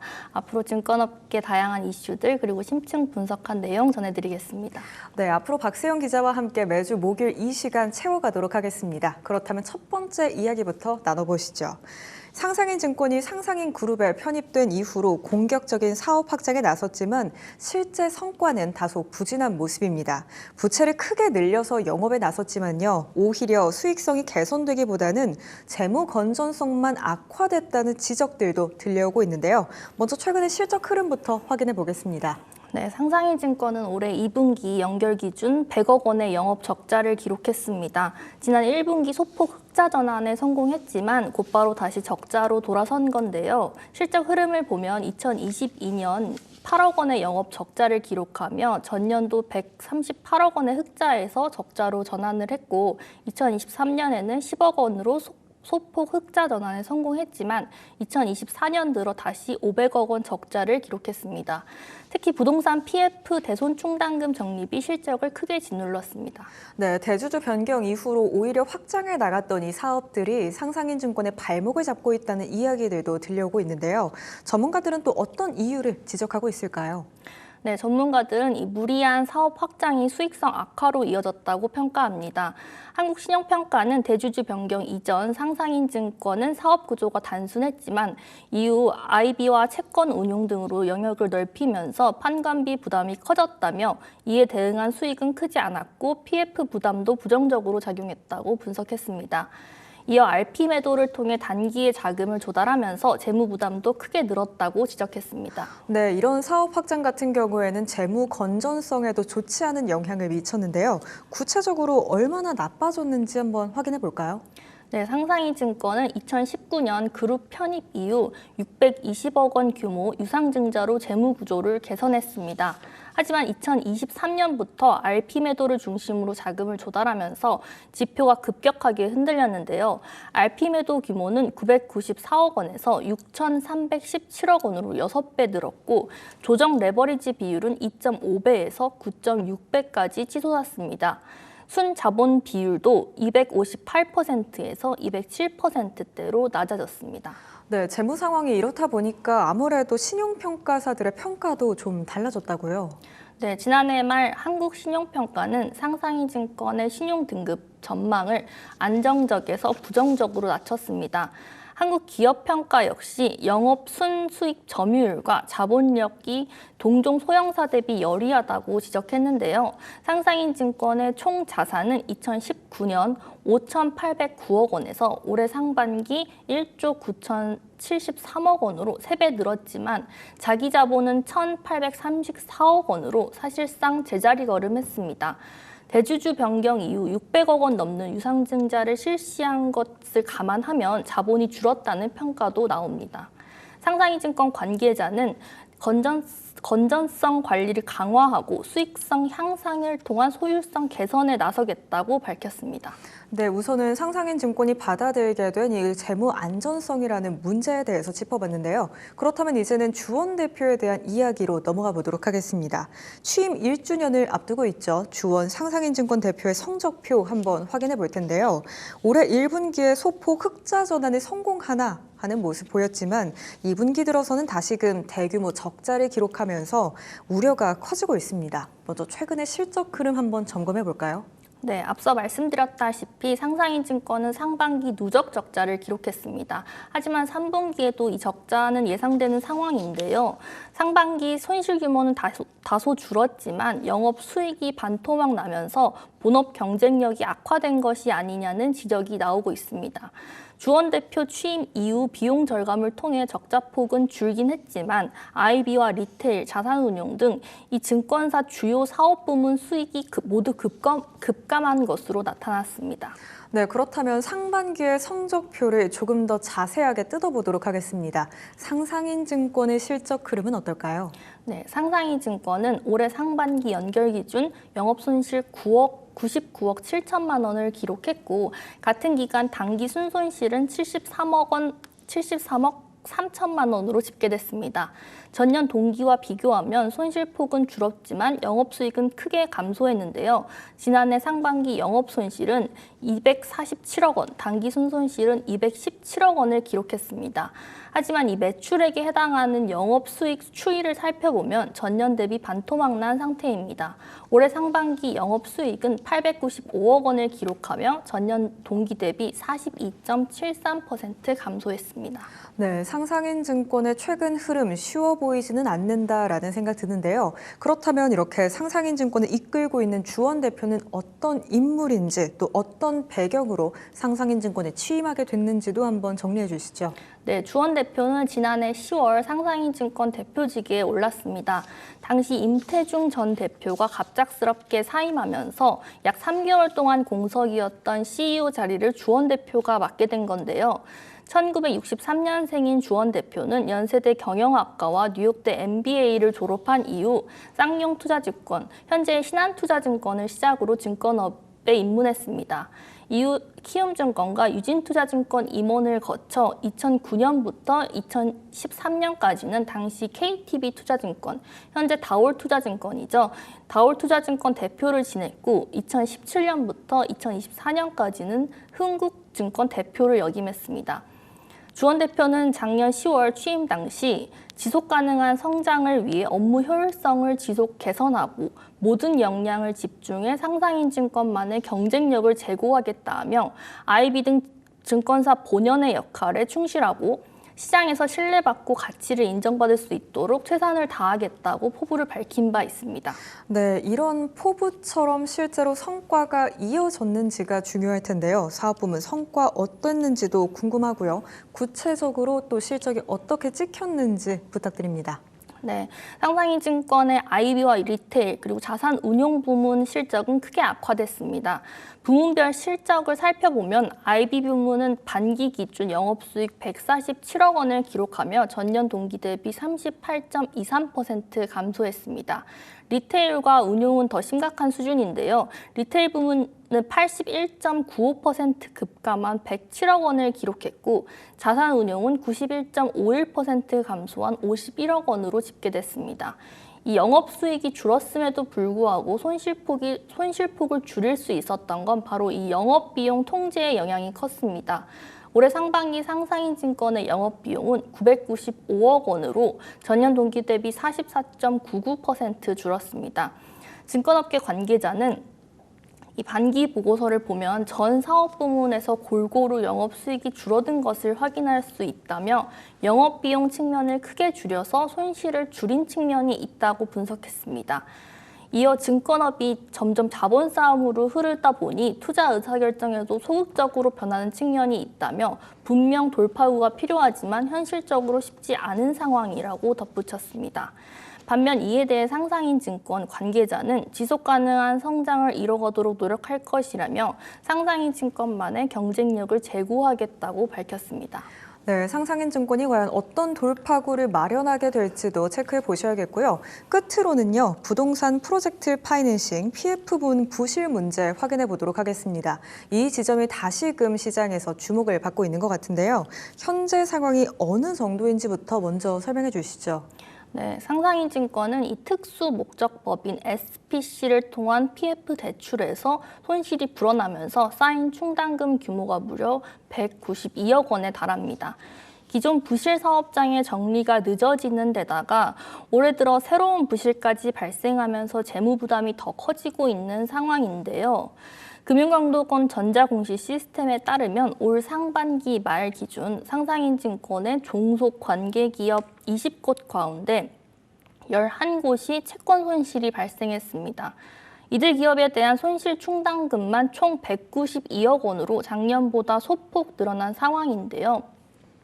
상상인증권은 이미 지난해 특수관계자 채권 가운데 141억 원을 대손상각비로 처리해 실제 손실로 반영한 바 있습니다. 네, 이번 부실 문제가 상상인증권 내부에만 국한된 게 아니라 여러 계열사 전반에 걸쳐서 나타나고 있다고 합니다. 종속기업과 관계기업들의 상황, 또 충당금 규모가 과연 어느 정도 되는지 구체적으로 말씀해 주시죠. 네, 이 같은 부실은 상상인증권 산하 다수 계열사의 광범위하게 나타나고 있습니다. 종속기업 10곳 대부분은 부동산 PF 대출을 위해 세운 특수목적법인 SPC이고 나머지 관계기업 1곳은 과거 상상인증권이 흡수합병했던 골든브릿지 증권의 베트남 법인입니다. 손실 충당금 규모를 보면 다이스제이차가 47억 원으로 가장 많았고 골든브릿지 베트남 증권이 32억 원으로 뒤를 이었습니다. 또 상상인 순천제일차와 SI제이차가 각각 23억 원, SI굴럭제이차가 20억 원, SI 제19차 15억 원, SI 제17차가 14억 원 등 주요 SPC들의 모두 수십억 원의 충당금을 쌓았습니다. 일례로 상상인증권은 2021년 다이스제이차를 통해 시행사 베네토 IND에 65억 원을 대출했는데요. 당시 이 이자율이 20%에 달할 정도로 리스크가 큰 부동산 PF 사업이었던 것으로 파악됩니다. 네, 상상인증권이 SPC를 통해서 집행했던 대출 중에 이 다이스제이차의 사례를 언급해 주셨는데요. 시행사 베네토 IND에 65억 원을 빌려주면서 이자율이 20%에 달할 정도로 위험성이 큰 사업이었다고 언급해 주셨죠. 결국에 이 대출이 어떤 과정을 거쳐서 부실화가 됐는지 또 이후에 상상인증권은 또 어떤 대응을 내놨는지도 한번 정리해 주시죠. 네, 먼저 2022년 해당 대출 채권에서 처음으로 미수 수익 25억 원과 손실 충당금 3억 원이 발생했습니다.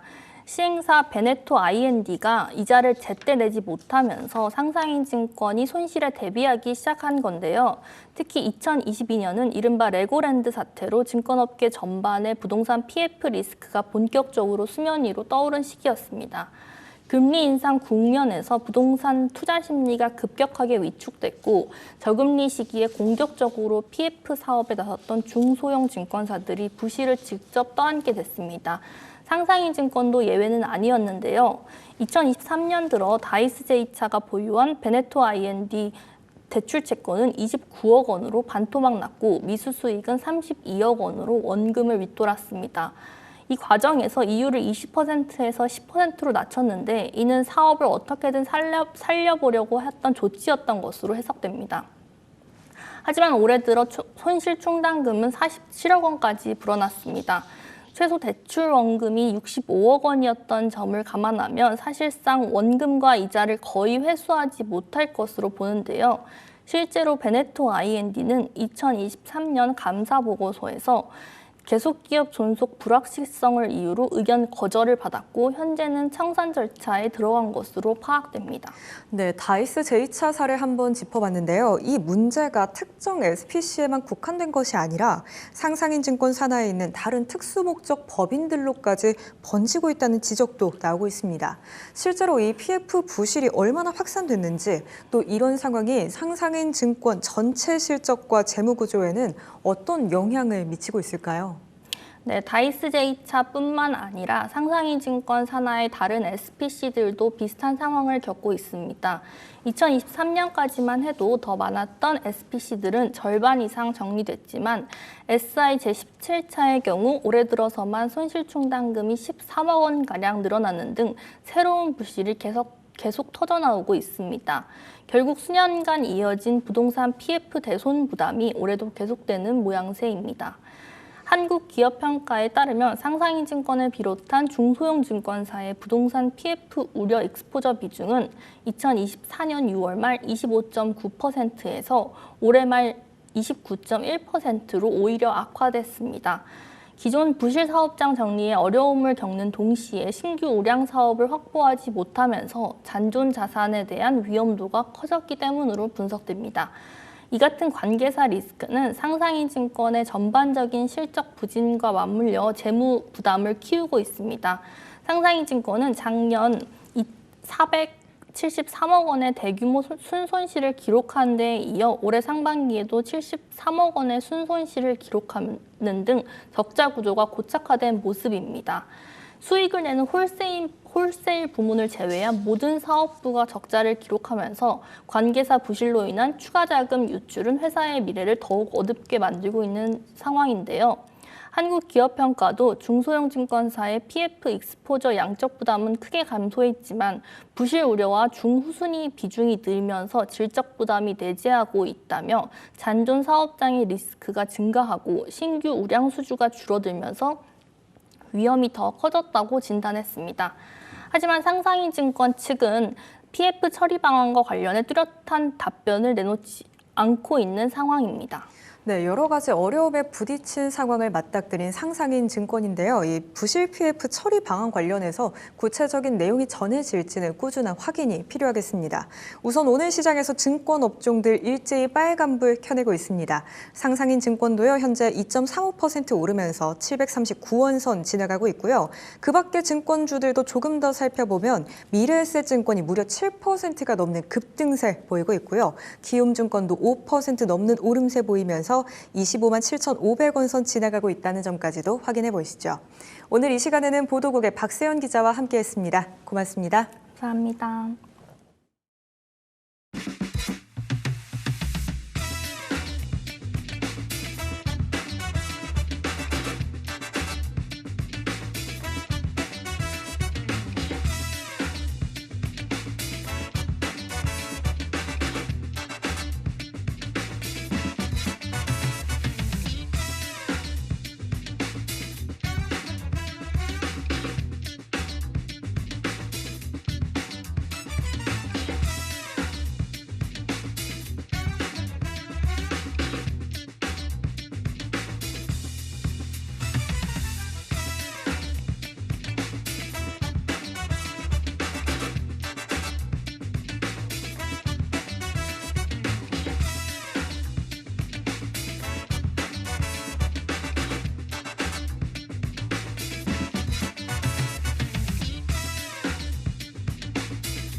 딥다이브 이어가도록 하겠습니다. 최근 가상자산 시장에 있어서의 다시 한 번의 반등이 나타나고 있습니다.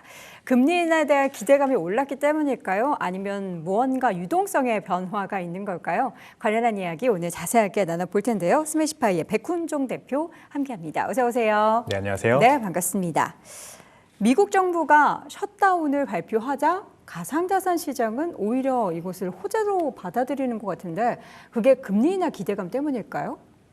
금리 인하 기대감이 가장 큰 것 같습니다. 고용 지표도 안 좋게 나왔고 네.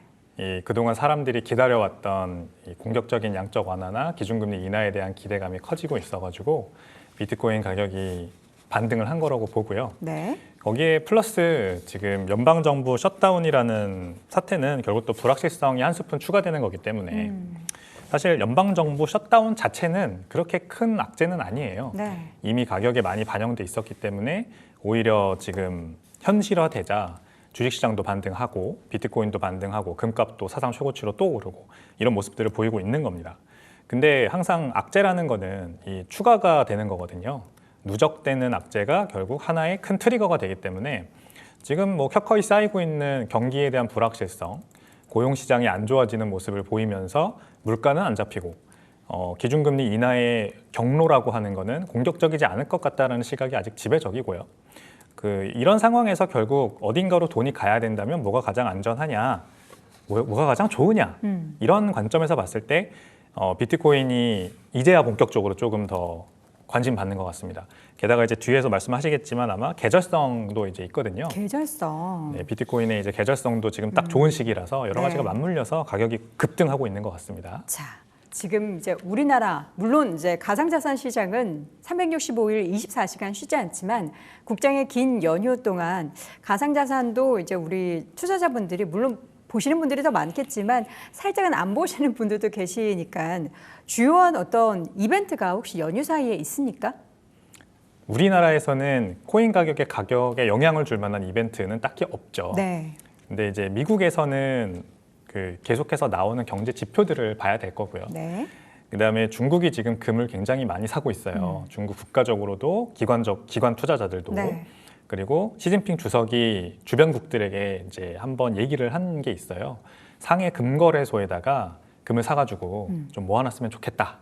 이렇게 해서 상해 금거래소에 있는 금 선물 보유량이 급등하고 있거든요. 그러니까 이 미국 정부가 원하는 거는 달러 기축통화가 다시 공고히 돼야 되는 건데 네. 이제 브릭스 국가들, 특히 반미 전선 이런 국가들은 이런 움직임에 강하게 맞불을 놓고 있단 말입니다. 네. 이런 움직임이 어떻게 지금 흘러가는지를 연휴 동안에 지켜보면 좋을 것 같습니다. 연휴가 굉장히 길잖아요. 우리나라는 사실 모두가 다 이제 평안하게 가족들과 함께 행복한 시간 보낼 텐데 사실 지정학적인 관점에서 봤을 때 전 세계는 굉장히 긴박하게 지금 돌아가는 중이라서 국제 뉴스 계속 보시면서 이 가격을 추종 계속해서 보시는 게 좋을 것 같다 생각이 들어요. 지금 연휴를 앞둔 가상자산 시장에 있어서의 움직임이 다시 한번 좀 턴을 하고 있어요. 지금 최근에 3, 4거래일 동안은 저점 대비 박스권 하단 대비해서 비트코인도 반등을 하고 있는데 이번 연휴 기간이 뭐 길다면 길고 시장 참여하시는 분들 입장에서는 짧다면 짧을 수 있는데 어떻게 상승세를 좀 계속해서 이어갈 수 있을까요? 일단 추석 연휴는 네. 뭐 중국도 비슷한 연휴가 있지 않습니까? 네. 중추절이라고. 그리고 뭐 아시아권에서는 이런 비슷한 추수감사절 느낌의, 서양권에서는 추수감사절 느낌, 우리나라는 추석이라고 하는 이런 비슷한 시기에 좀 연휴가 맞물려 있어서 네. 휴가 기간과 맞물리다 보니까 이제 조용한 게 좀 있어요. 상대적으로. 그게 이제 시즈널리티, 계절성이라는 거고요. 네. 뭐 옛날로 거슬러 올라가면은 사실 이 휴가 기간이라는 게 트레이더들한테는 그래 이런 때는 좀 조용하게 우리 시장이나 관망하고 앞으로 다가올 산타레리를 좀 준비하자 네. 이런 기간이거든요. 지금이 딱 아직 그런 기간이라서 조용할 수 있을 것 같습니다. 우리나라만의 현상이 아니니까. 네. 근데 이제 비트코인 같은 경우는 또 업토버라는 별명이 있고 10월 달이 되면 가격 움직임이 좋은 그런 특징이 또 있거든요. 네. 특히 9월 달이 안 좋았을 때 10월 달에 반등하는 게 좀 셉니다. 근데 이번 9월 달에 간신히 2%인가 3%인가로 플러스 월간 기준으로 마감했고 9월 30일에 반등하기 전까지는 마이너스였어요. 그러니까 9월에 이런 지지부진한 움직임으로 봤을 때 10월 달에는 좀 반등할 가능성이 있어 보이고 네. 지금 이 반등하긴 했지만 더 반등할 가능성이 있어 보이고 일부 애널리스트들은 11월 달까지 가면은 15만 불이 될 수도 있다. 이런 전망도 벌써 나오고 있습니다. 그래서 예, 좋은 것 같습니다. 네. 앞으로 강세 시나리오가 좀 유효하게 계속 이어지려면 비트코인 기준으로 뭐 지지선 뭐 이런 거 있나요? 기술적인 분석도 하십니까, 대표님? 저는 기술적 분석은 정말 못하는 사람인데 네. 그래도 뉴스를 보고 한번 제 나름대로 이렇게 기억을 하고 있는 거는요. 네. 10만 7천 불, 10만 5천 불, 달러 기준으로 10만 5천 불이 불. 지지선입니다. 거기가 이제 50일 이평선과 200일 이평선의 골든 크로스 지점이거든요. 네. 10만 5천 불이 깨지면 이제 데드 크로스로 가는 겁니다. 그래서 골든 크로스가 유지돼야 장기적 추세가 유지된다고 봐야 되고요. 그다음에 10만 5천 불 밑으로 내려가면 10만 4천 불대로 꺼지면 이제 숏텀 홀더라고 하죠. 단기 투자자들이 손실 구간으로 진입합니다. 그러면은 이 단기 투자자들은 말 그대로 비트코인을 단기로만 쥐고 있는 투자자들이기 때문에 손실 구간으로 들어가자마자 바로 팔고 더 나갈 가능성이 있어요. 그래서 추가 하락으로 이어질 가능성이 있다. 여기가 이제 지지선이 10만 5천 불이라고 보시면 되고요. 만약에 11만 7천 불, 지금 넘었죠 사실. 네. 근데 기존에 11만 7천 불을 뚫으면 이제 12만 5천 불까지 올라갈 가능성이 커진다라고 다들 기술적 분석에서 얘기를 했습니다. 지금 RSI 상대 강도 같은 경우에는 50이라서 딱 중립인데 11만 7천 불을 넘으면 이제 우호적으로 펼쳐지거든요. 그래서 단기 랠리가 찾아올 가능성이 있어서 12만 5천 불까지 열어놓고 보는 게 지금은 더 가능성이 높은 상황이에요. 네. 여기에서 또 굳이 악재를 찾자면 셧다운 여파로 정부 관련한 모든 이제 기관들이 일을 안 하다 보니까 이 현물 ETF 승인이 늦어질 수 있다라는 얘기가 나오던데 실제로 이것이 좀 리스크로 작용을 하게 될까요? 일단은 그 통계들이 나오지 않는 거, 특히 고용 통계, 노동국에서 발표한 이런 고용 통계들이 나오지 않는 게 연준의 의사 결정에 영향을 미쳐서 기준금리가 생각보다 늦게 내려갈 수 있다라는 그런 불안감이 하나가 있는 거고요. 두 번째로는 이 GDP가 내려갈 수 있어요, 미국이. 지금 미국이 경기 침체가 오느냐 마느냐 하는 지금 상황인데 고용 통계를 보건데 네. 만약에 이 연방정부 셧다운 기간이 길어져서 미국의 국내 총생산이 내려가서 이게 이제 기업 실적에 악화를 미치고 주식시장이 내려가면은 주식시장과 함께 비트코인과 암호화폐 시장도 동반 하락할 수 있습니다. 이런 가능성도 여전히 있는데 현물 ETF 승인 같은 경우에는요. 사실 암호화폐 특히 알트코인들 아직 현물 ETF 승인되지 않은 알트코인들의 국한된 호재일 뿐이에요. 그러니까 가상자산 시장이 전체 4조 달러에서 4.5조 달러 정도 되고 아직도 60%가량을 비트코인이 차지하고 있지 않습니까? 네. 그래서 어떤 알트코인 현물 ETF가 지금 나온다고 해서 이 4조 달러 규모의 가상자산 시가총액이 6조 달러, 8조 달러까지 올라가는 이벤트는 아니다. 그냥 일부 그 해당 암호화폐, 알트코인에만 단기 호재로 작용할 뿐이라는 거. 심지어 저는 이게 호재인지도 잘 모르겠습니다. 왜냐하면 이더리움이 이미 ETF가 나온 뒤에 퍼포먼스가 굉장히 안 좋은 걸 보여줬잖아요. 네네. 근데 나머지 알트코인들도 다 이더리움보다 덩치가 작거나 이더리움보다 뭐 특별하게 나은 점이 있다거나 뭐 엄청나게 대중화가 됐다거나 이런 게 없기 때문에 ETF가 나온다고 한들 가격이 오를까 저는 이런 의심이 일단 있습니다. 보통 우리가 ETF 이야기를 하면은 긍정적인 점에 있어서는 결국에는 수급의 유입이잖아요. 유동성의 유입이라서 긍정적으로 생각하는데 대표님은 좀 제한적이라고 말씀하시는 이유가 뭘까요? 일단 기관 투자자들은 더 면밀하게 해당 자산을 분석하고 투자를 하죠. 근데 단순히 주식시장에 ETF로 감싸져서 올라왔다고 해서 아무거나 투자하는 건 아닙니다. 기관 투자자들이. 오히려 개인 투자자들의 입장에서 이 암호화폐에 투자하지 못했던 사람들의 접근성이 높아지는 효과가 있는 겁니다. 원래 비트코인 ETF도 그랬어요. 근데 비트코인은 이제 기관들이 어답션을 본격적으로 이루면서 ETF도 하나의 채널이 된 거고 네. 처음에는 마찬가지였습니다. 70%의 거래량이 다 개인들로부터 일어났습니다. 아마 대부분의 알트코인들도 ETF가 나오면은 개인들이 이 거래량을 주도할 텐데 사실 이미 알트코인에 투자하고 있는 개인들은요. 비트코인과는 다르게 이 크립토 네이티브라고 하죠. 이미 거래소를 충분히 잘 사용할 수 있는 사람들이 비중이 높고요. 그리고 뭐 디파이나 심지어 뭐 여러 가지 이자 농사까지 할 수 있는 그런 나름 암호화폐 투자 좀 해본 사람들이 많아요. 그러니까 굳이 왜 거래소에서 잘 투자하고 있는데 ETF로 가가지고 알트코인을 투자할 거냐 네. 이런 시각으로 사실 바라봐야 됩니다. 그래서 별 영향이 없을 거라고 저는 보는 겁니다.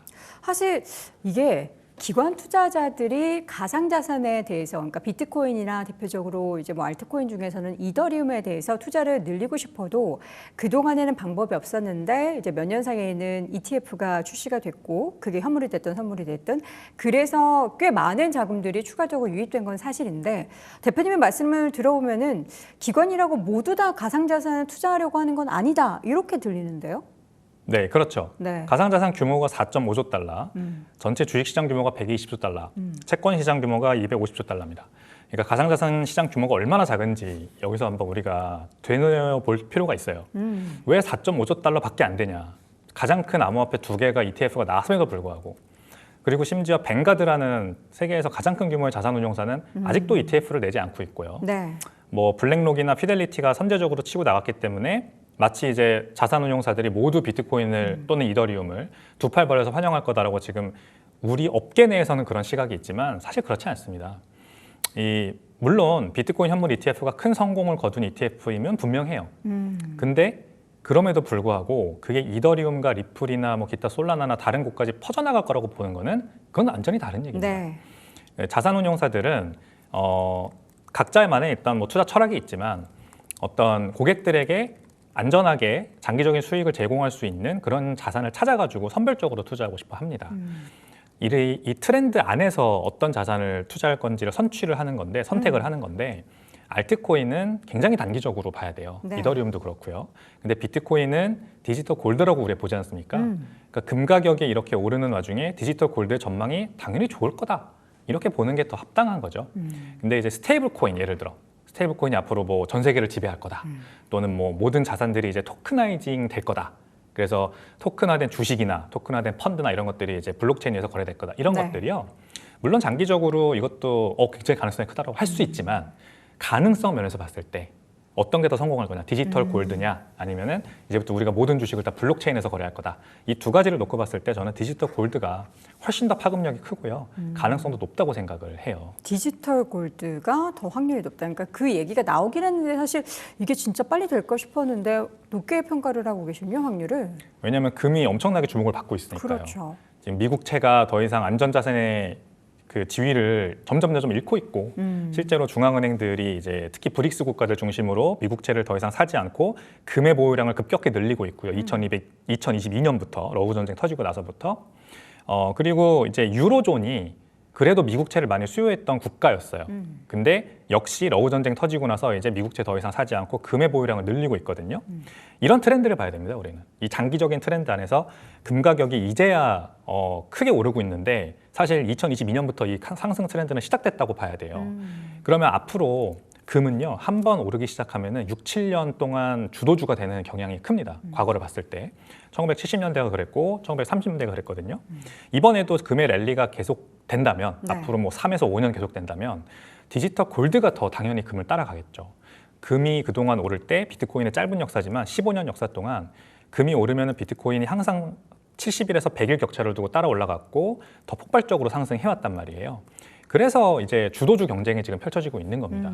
금이 오르니까 암호화폐에서는 그러면 금을 따라갈 주도주가 뭐냐?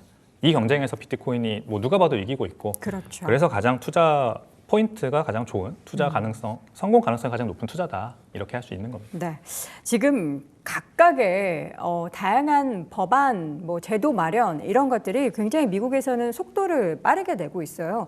그러니까 바운더리를 명확하게 규정을 해주고 그것에 따라서 관련한 혜택을 주거나 아니면은 여기까지는 넘어가지 마세요 하고 제약을 두거나 하는 것이 명확해지면 할수록 가상자산은 확실한 이 자산 중에 일부로서 인정을 받는 게 되니까 관련한 시장에는 이게 좋은 게 더 많은 건가요? 네, 그럼요. 네. 일단 아까 말씀드린 것처럼 토큰화, 주식시장을 토큰화해서 24시간 블록체인에서 거래되게 하고, 네. 그리고 미국 시장에 접근하지 못했던 뭐 여러 나라들로 이 블록체인이라는 걸 통해서 국경을 넘나드는 그런 거래가 가능하게 하고 결국 모든 것들을 더 빠르게 거래되게 하겠다라는 거예요. 뭐 거의 빛의 속도에 이 빛의 속도를 이 각 자산들에 모두 부여를 하겠다라는 거죠. 이런 것들이 당연히 주식시장에도 도움이 되고 그다음에 크립토, 암호화폐 시장 전반에도 도움이 되죠. 그래서 제가 뭐 단순히 비트코인만 모르고 나머지 암호화폐는 다 떨어질 거다 이렇게 말씀드리는 게 아니라 네. 암호화폐 나머지 알트코인들 중에서도 분명 이런 트렌드 때문에 가격이 오르는 게 있을 텐데, 자, 문제는 이렇게 보셔야 돼요. 누가 이길 거냐가 굉장히 불분명합니다. 왜냐면은 토크나이징을 한다? 그래, 블랙록이 만약에 자사 펀드를 토큰화를 해가지고 블록체인에 올렸어요. 그럼 어떤 블록체인에 올릴까? 네. 라는 관점이잖아요. 이더리움이 무조건 이길 거라고 보는 사람들이 있죠. 근데 지금 스테이블 코인 하는 거 보세요. 거의 모든 스테이블 코인 발행사들이 자체 블록체인을 만들어서 발표를 하고 있어요. 리플 볼까요? 리플 스위프트만 대체한다. 이게 목적이었잖아요. 근데 스위프트가 그냥 자체 블록체인을 만든다고 발표를 했습니다. 게다가 스테이블 코인이 만약에 전방위적으로 쓰인다면 그러면 도대체 스위프트망이 필요한 이유는 또 뭐냐? 이런 얘기까지 나오는 거죠. 그래서 알트코인은 언제나 무한 경쟁에 빠질 수밖에 없어요. 더 빠르고 더 싸고 더 기술적으로 뛰어난 무언가가 나올 거고 거기에 계속해서 경쟁력을 뺏길 건데 이더리움도 솔라나에 많이 뺏겼죠. 솔라나는 뭐 그 다음에 나온 여러 가지 뺏기고 있고 이런 상황에서 춘추 전국시대인데 누가 이길 거냐를 아는 건 굉장히 어렵고 사실 이 모든 것들이 다 필요 없다라는 걸로 결국 귀결되는 겁니다. 우리 인터넷도 그냥 하나의 단일 네트워크로 합쳐졌듯이 모든 인트라넷이 다 존재하면서 모든 기업들이 자체 인터넷을 구축하던 시기가 있었잖아요. 90년대 후반에. 그게 다 없어지고 인터넷이라고 하나의 단일 프로토콜로 합쳐진 것처럼 이 가치 전달의 네트워크도 결국 하나의 네트워크로 단일 네트워크로 합쳐질 거라고 저는 보고요. 네. 그 주인공은 비트코인이다. 그렇게 보는 겁니다. 주인공은 비트코인이다라고 명확히 얘기해 주신 거는 알트코인 쪽에는 조금 뭔가 또 제한이 있다라는 말씀이실까요? 그렇죠. 이 알트코인들이 자체 블록체인을 다 가지고 있지만 네. 결국 서로 경쟁하다가 누구도 이기지 못하는 상황이 봉착할 거고 그렇죠. 그러면 어딘가로 합쳐져야 되거든요. 그러면은 지금은 비트코인이 물론 이제 스마트 컨트랙 기능이나 이런 것들이 좀 미비해서 스테이블 코인도 발행할 수 없고 뭐 토큰도 발행할 수 없고 이렇지만 이런 기능들은 결국 나중에 필요하면은 레이어로 올라올 수 있거든요. 네. 이미 비트코인이 그런 기술이 올라오고 있고 그러니까 이런 게 지금은 필요 없어요. 사실 다 필요 없는 겁니다. 우리가 돈을 빠르게 해야 된다, 뭐 거래를 주식을 빠르게 해야 된다 이런 것들은 다 발행사 입장에서 좋은 거고 발행사가 어딘가요? 미국이잖아요. 그렇죠. 돈을 발행해야 되는 미국 입장에서 좋은 거예요. 그러니까 우리가 여기에 이제 단기적으로 편승해서 투자를 하면은 단기 수익만 얻을 수 있지 어떤 펀더멘탈이 뭐 성장하고 좋아지는 그런 건 전혀 아닌 내러티브입니다. 네. 그래서 비트코인은 그런 것과 다르게 그냥 더 희소함으로 가치가 올라가고 인플레이션이 터지면 터질수록 더 가치가 올라가는 거라 우리 일반 투자자들은 비트코인에 집중해서 투자하는 게 훨씬 더 가능성이 커요. 성공할 가능성이. 앞으로 대표님께서 생각하는 가상자산 시장, 특히 비트코인의 추가적인 상승의 모멘텀은 뭐가 제일 강력할 거라고 보세요? 지금 비트코인의 매수세가 어디에서 들어오고 있냐면 주로 상장 기업들에서 들어오고 있어요. 근데 이 상장 기업들이 주가 흐름이 엄청 좋았다가 최근에 많이 빠졌거든요. 그러니까요. 비트코인 가격이 횡보하면서 이제 주식들도 다 빠졌는데 이런 기업들이 다시 주가가 큰 폭으로 상승해 주는 거. 왜냐하면 지금 비트코인의 현물 시장의 변동성을 이 상장 기업들의 주식들이 많이 가져갔거든요. 네. 그래서 변동성이 여기서 폭발을 해줘야 비트코인 현물 가격도 따라 올라갑니다. 과거에는 이제 선물 옵션 시장만 그런 게 있었죠. 비트코인의 가격이 횡보할 때 레버리지를 잔뜩 낀 이 선물 옵션 시장의 트레이더들이 많이 변동성을 일으키면서 이 안에서 폭발적인 상승 흐름이 나오고 현물 가격이 그것 때문에 더 많이 올라가는 흐름이었는데 지금은 이 상장 기업 주가들이 그래서 많이 반등을 해주는 게 중요하고요. 그리고 플러스 더 많은 기업들이 비트코인 트레저리 전략을 천명하면서 네. 이 시장에 들어오는 거 이것도 큰 호재가 될 것 같고요. 그다음에 규제적으로 지금 우리가 기다리고 있는 거 하나 있잖아요. 네. 비트코인 전략적 비축 법안 미국에서 그거 지금 상원에 계류돼 있는데 이게 만약에 진전이 보인다. 그럼 미국이 이제 진짜 5년 동안 20만 개씩 총 100만 개를 산다는 거잖아요. 그러면은 이 국가별 비트코인 비축 경쟁이 벌어질 겁니다. 예를 들어 이 글로벌 자산 포트폴리오 배분이 완전히 변하는 거거든요. 금을 잔뜩 사놨던 미국이 그 사놓은 게 아니죠. 프랑스나 독일의 이런 주변국들의 금을 다 보관하고 있으면서 달러를 맘대로 찍었던 미국이 이제는 비트코인도 비축하겠다는 거니까 그 기축통화 지위를 넘보고 싶은 중국이나 뭐 다른 국가들도 지금 비트코인을 엄청 사려고 할 거예요. 네. 그런 것까지 나오면은 이제 대상승장이 펼쳐질 가능성이 아주 높습니다. 이 트레저리 전략에 대해서 사실 말들이 많아요. 우리 백 대표님은 그 트레저리 전략을 추구하는 기업, 대표적으로 마이크로스트래티지가 굉장한 성공을 거뒀잖아요. 그래서 이번에는 이제 그 전략을 가지고 이더리움, 뭐 솔라나, 리플, 다양한 이제 기업들이 각각의 이제 알트코인을 이렇게 해서 트레저리 전략으로 가져가겠다라는 얘기를 하는데 이게 좀 약간 버블에 대한 우려를 좀 갖게 하는 상황 아닌가 싶기도 한데 괜찮은 걸까요? 분명히 거품이 여기 많이 보이죠. 네. 이제 비트코인에도 그게 보입니다.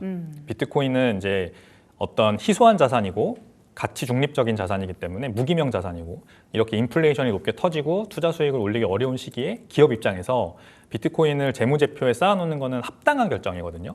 근데 이거를 이용해서 이제 대규모 부채를 지고 비트코인을 더 사는 식으로 주가를 부양하려고 하는 이 단기 투자 세력이 들어오는 게 거품이죠, 결국. 그러니까 비트코인 트레저리 기업이 이제 많이 있지만 지금은 뭐 전 세계적으로 160여 개가 되는데 이들이 뭐 저는 한 그래도 7, 80% 정도는 이 거품으로 이 단기적인 주가 부양을 위해서 단기적으로 들어왔다고 생각해요. 네네. 그래서 대부분은 아마 이번에 상승장이 끝나고 윈터가 찾아오면은 시장에서 아웃할 그런 존재들로 보고요. 알트코인 트레저리 기업들은 말할 것도 없습니다. 그냥 알트코인은 애초에 비트코인 같이 재무제표에 쌓아놓는다고 장기적으로 해서 좋은 것도 아니고 네. 단기적인 투자를 통해서 단기적인 주가 부양을 위해서 지금 이걸 이용하는 거잖아요. 요거를 우리가 뭐 장기적으로 이 기업들이 계속 이거 사주니까 코인 가격이 올라갈 거다 이렇게까지 확대 해석하면 안 돼요. 그들은 이미 피크를 알고 있습니다. 네네. 그 피크에 팔고 나갈 거고 그 폭탄을 넘겨받는 거는 바로 여러분이 될 거기 때문에 그러니까요. 절대 이런 거 함부로 투자하시면 안 됩니다. 함부로 그러니까 함부로가 아니라 내가 이렇게 트레저리 기업에 있어서의 투자를 바라보면서 관련한 가상 자산을 투자해도 될 만한 그 폭, 가격 이런 것들을 정말 첨예하게 비교해보고 해야 되는데 그렇게 따지면은 그냥 제일 큰 비트코인이 제일 낫겠다 싶은 생각이 드네요. 물론이죠. 네. 비트코인은 단기적으로는 가격이 뭐 왔다 갔다 하겠지만 우리가 5년, 10년 이렇게 보면은 앞으로가 정말 기대되는 그런 자산이거든요. 이제 금이 가격이 올라간 거 제가 계속 말씀드리는 게 디지털 골드가 피지컬 골드보다 현물 금보다 정말 좋은 특성이 훨씬 많습니다. 그리고 젊은 세대가 사회 주축 영역으로 나아가면 나아갈수록 이제 디지털 골드가 실제 금보다 더 낫네라는 인식이 확산될 거라고 저는 믿어요. 그러니까 이 올드가드라고 하죠. 지금 현재 기성세대, 기득권 이들이 갑자기 생각이 바뀌진 않습니다. 금이 많이 올랐으니까 비트코인도 오를 거다. 아주 제한적으로 그렇게 보는데 이들이 이제 물러나잖아요. 결국 시간이 지나면. 그러면 그 자리를 차지하는 현재 젊은 세대는 인식이 바뀌어 있고 디지털 골드인 비트코인을 아주 좋게 볼 거예요. 네. 그러므로 장래가 촉망되는 겁니다. 스테이블 코인 얘기도 잠깐 좀 해보도록 하죠. 이 관련해서는 이게 앞서서 잠깐 언급을 해주시긴 했는데 이게 뭔가 기준의 통화로 만들어질 수 있을지 최근에는 그 오픈 AI가 관련한 플랫폼에서 이제 뭐 애쉬라든지 그런 그 외부 플랫폼을 연동시키고 그 안에서 결제가 바로 이어지게 되려면 결국에는 그런 스테이블 코인이 더 활성화될 수밖에 없다라는 그런 로직에 대한 이야기가 며칠 전에 나왔는데요. 그 부분에 좀 동의하시나요? 네, 저는 맞는 접근이라고 생각하고요. 이것도 굉장히 우리가 양팔을 까듯이 하나하나 다 벗겨봐야 되는데 스테이블 코인은 네. 결국 달러를 더 빠르게 하는 거예요. 달러를 더 빠르게 한다. 그 그렇죠. 의미는 뭐죠? 빠르다라는 의미는? 달러가 예를 들어서 제가 지금 앵커님께 네. 한 100달러를 보내야만 한다면 뭐 은행 가서 아니면 핸드폰을 꺼내서 네. 이렇게 모바일 앱으로 일단 외환이기 때문에 그쵸. 좀 환전도 필요하고 환전하고 그렇죠. 외환 송금이기 때문에 송금하고 그런데 시간이 필요하고 맞아요. 수수료 들고 네. 근데 이게 이제 그냥 스테이블 코인을 쓰면 우리가 둘이 그냥 앱을 열어서 QR 코드만 찍으면 바로 가는 거잖아요. 맞아요. 그러므로 이제 달러가 빨라지는 효과가 있는 거죠. 근데 우리 AI 에이전트들, 챗GPT 같은 것들이 만약에 오픈 AI가 우리가 쓰고 있는 AI가 내 비서가 됐어요. 그래서 내 핸드폰이나 뭐 이런 시계나 이런 데 딱 내재화 돼가지고 내가 명령을 내리면 뭔가 결제를 하거나 남에게 송금을 하는 세상이 된다고 치자고요. 그러면은 앵커님의 AI 비서와 저의 AI 비서가 서로 돈 거래를 할 때 당연히 기존의 금융망으로는 좀 엄청나게 마찰이 심하겠죠. 우리 일반 인간들도 마찰이 심한데 그래서 빛의 속도로 달러가 왔다 갔다 할 수 있는 그런 블록체인 기반의 스테이블 코인이 필요하다라고 하는 겁니다. 근데 이것도 양파를 한 겹 더 까보면 이제 이렇게 되는 문제가 있어요. 그러면 오픈 AI는 어떤 스테이블 코인을 어떤 블록체인에 발행할 거냐? 지금처럼 이더리움, 솔라나, 뭐 아발란체, 뭐 코인베이스의 베이스 여러 가지 블록체인이 춘추 전국시대처럼 쫙 퍼져 있는 상황에서 스테이블 코인이 몇 개에 발행된다. 그러면은 그 스테이블 코인 블록체인을 안 쓰는 나머지 AI 에이전트들은 어떻게 할 거냐는 문제가 있는 거죠. 또 챗GPT는 챗GPT끼리만 이제 통신이 되고 라마나 뭐 구글의 제미나이나 이런 것들과는 또 서로 커뮤니케이션이 안 될 거 네. 아니에요. 그래서 중립 네트워크가 필요해요. 단일 네트워크, 중립 네트워크, 돈의 네트워크는 항상 단일화됐습니다. 네. 그래서 비트코인이 이 스테이블 코인 결제 네트워크로서도 장기적으로 봤을 때는 저는 여기로 단일화될 가능성이 크다고 생각을 합니다. 우리나라 원화 스테이블 코인에 대한 효용성에 대해서는 요것도 좀 논쟁이 많습니다. 이 만들면은 달러 베이스는 물론 다양하게 사용이 되겠지만 원화 베이스 이게 사용처가 과연 많을까에 대해서는 대표님 어떻게 보십니까? 뭐 제가 일단 무역회사에서 일해본 경험이 있기 때문에 정말요? 네, 구매부서에서 일했을 때 네. 저희 서플라이어들과 돈 거래를 하는 방식은 항상 은행을 중간에 껴요. 끼죠. 네, LC라는 걸 오픈을 해서 뭐 60일이 걸려도 좋고 90일이 걸려도 좋으니까 네. 양측이 서로 사기를 치지 않는 게 더 중요한 겁니다. 그래서 은행을 중간에 끼는 거거든요. 사기 많이 당하셨어요 혹시? 그런 경우가 있죠. 있었어요? 왕왕 있죠. 오. 은행을 안 끼고 그냥 바로 돈을 쏘는 것도 있어요. 네. TT라고 하는데 네. 그렇게 했다가 이제 떼어먹고 물건을 안 보내고 이런 것도 있죠. 아, 그러니까 안전 거래를 하기 위해서 금융기관이 필요하군요. 그렇죠. 네. 그러니까 이제 스테이블 코인이 우리나라 원화 스테이블 코인이 만약에 국제적으로 뭐 이렇게 결제 수단으로 쓰이고 이러려면은 실제로 그런 해외 무역 거래에 지금 거래에 쓰여야 되거든요. 네, 네. 근데 외국과 우리가 교역을 무역 할 때. 결제를 할 때는 달러로 거래를 하지. 대부분. 네, 원화를 은행을 통해서 달러로 환전하고 그 달러가 해외에 있는 그 은행에 가서 거기서 현지 화폐로 환전되지 우리나라 원화가 해외 결제 수단으로 쓰이지 않는단 말이에요. 그렇죠. 그래서 대규모 거래는 사실 의미가 없고요. 그러면 이제 내수용인데 그쵸. 우리나라 안에서 요새 발생하는 뭐 페이 많이 결제, 하니까. 그렇죠. 페이에 이제 스테이블 코인을 쓸 거다인데 이때도 불편할 거예요. 뭐 어떤 점이 불편할까요? 일단 블록체인은 기본적으로 비싼 네트워크입니다. 아, 비효율적이에요. 근데 여기가 더 싸다는 지금 내러티브를 갖고 가는데 맞아요. 카드 수수료보다 쌀 거다. 어. 말이 안 되는 근데 소리입니다. 그 시스템 자체는 훨씬 더 비싸다. 그렇죠. 아. 전체 발생하는 수수료는 훨씬 더 비쌀 수밖에 없어요. 그러니까 내가 예를 들어 컨제스천이 몰리고 네트워크가 이제 바빠질 때는 한 10불, 그러니까 10,000원어치 거래하려고 하는데 수수료가 1,000원 나올 수도 있는 거거든요. 블록체인은 원래 그런 거예요. 그게 일단 불편할 거고, 그 다음에 내가 쓰는 은행에서 발급한 블록체인, 상대방이 쓰는 은행에서 발급한 블록체인, 이게 서로 통신이 또 안 될 거란 말이에요. 그러면은 뭔가 제3의 블록체인으로 가서 제3의 화폐로 바꿔서 거래를 해야 될 수도 있어요. 이런 스테이블 코인이 어떤 블록체인에 지금 발행되느냐가 굉장히 또 불편할 거고.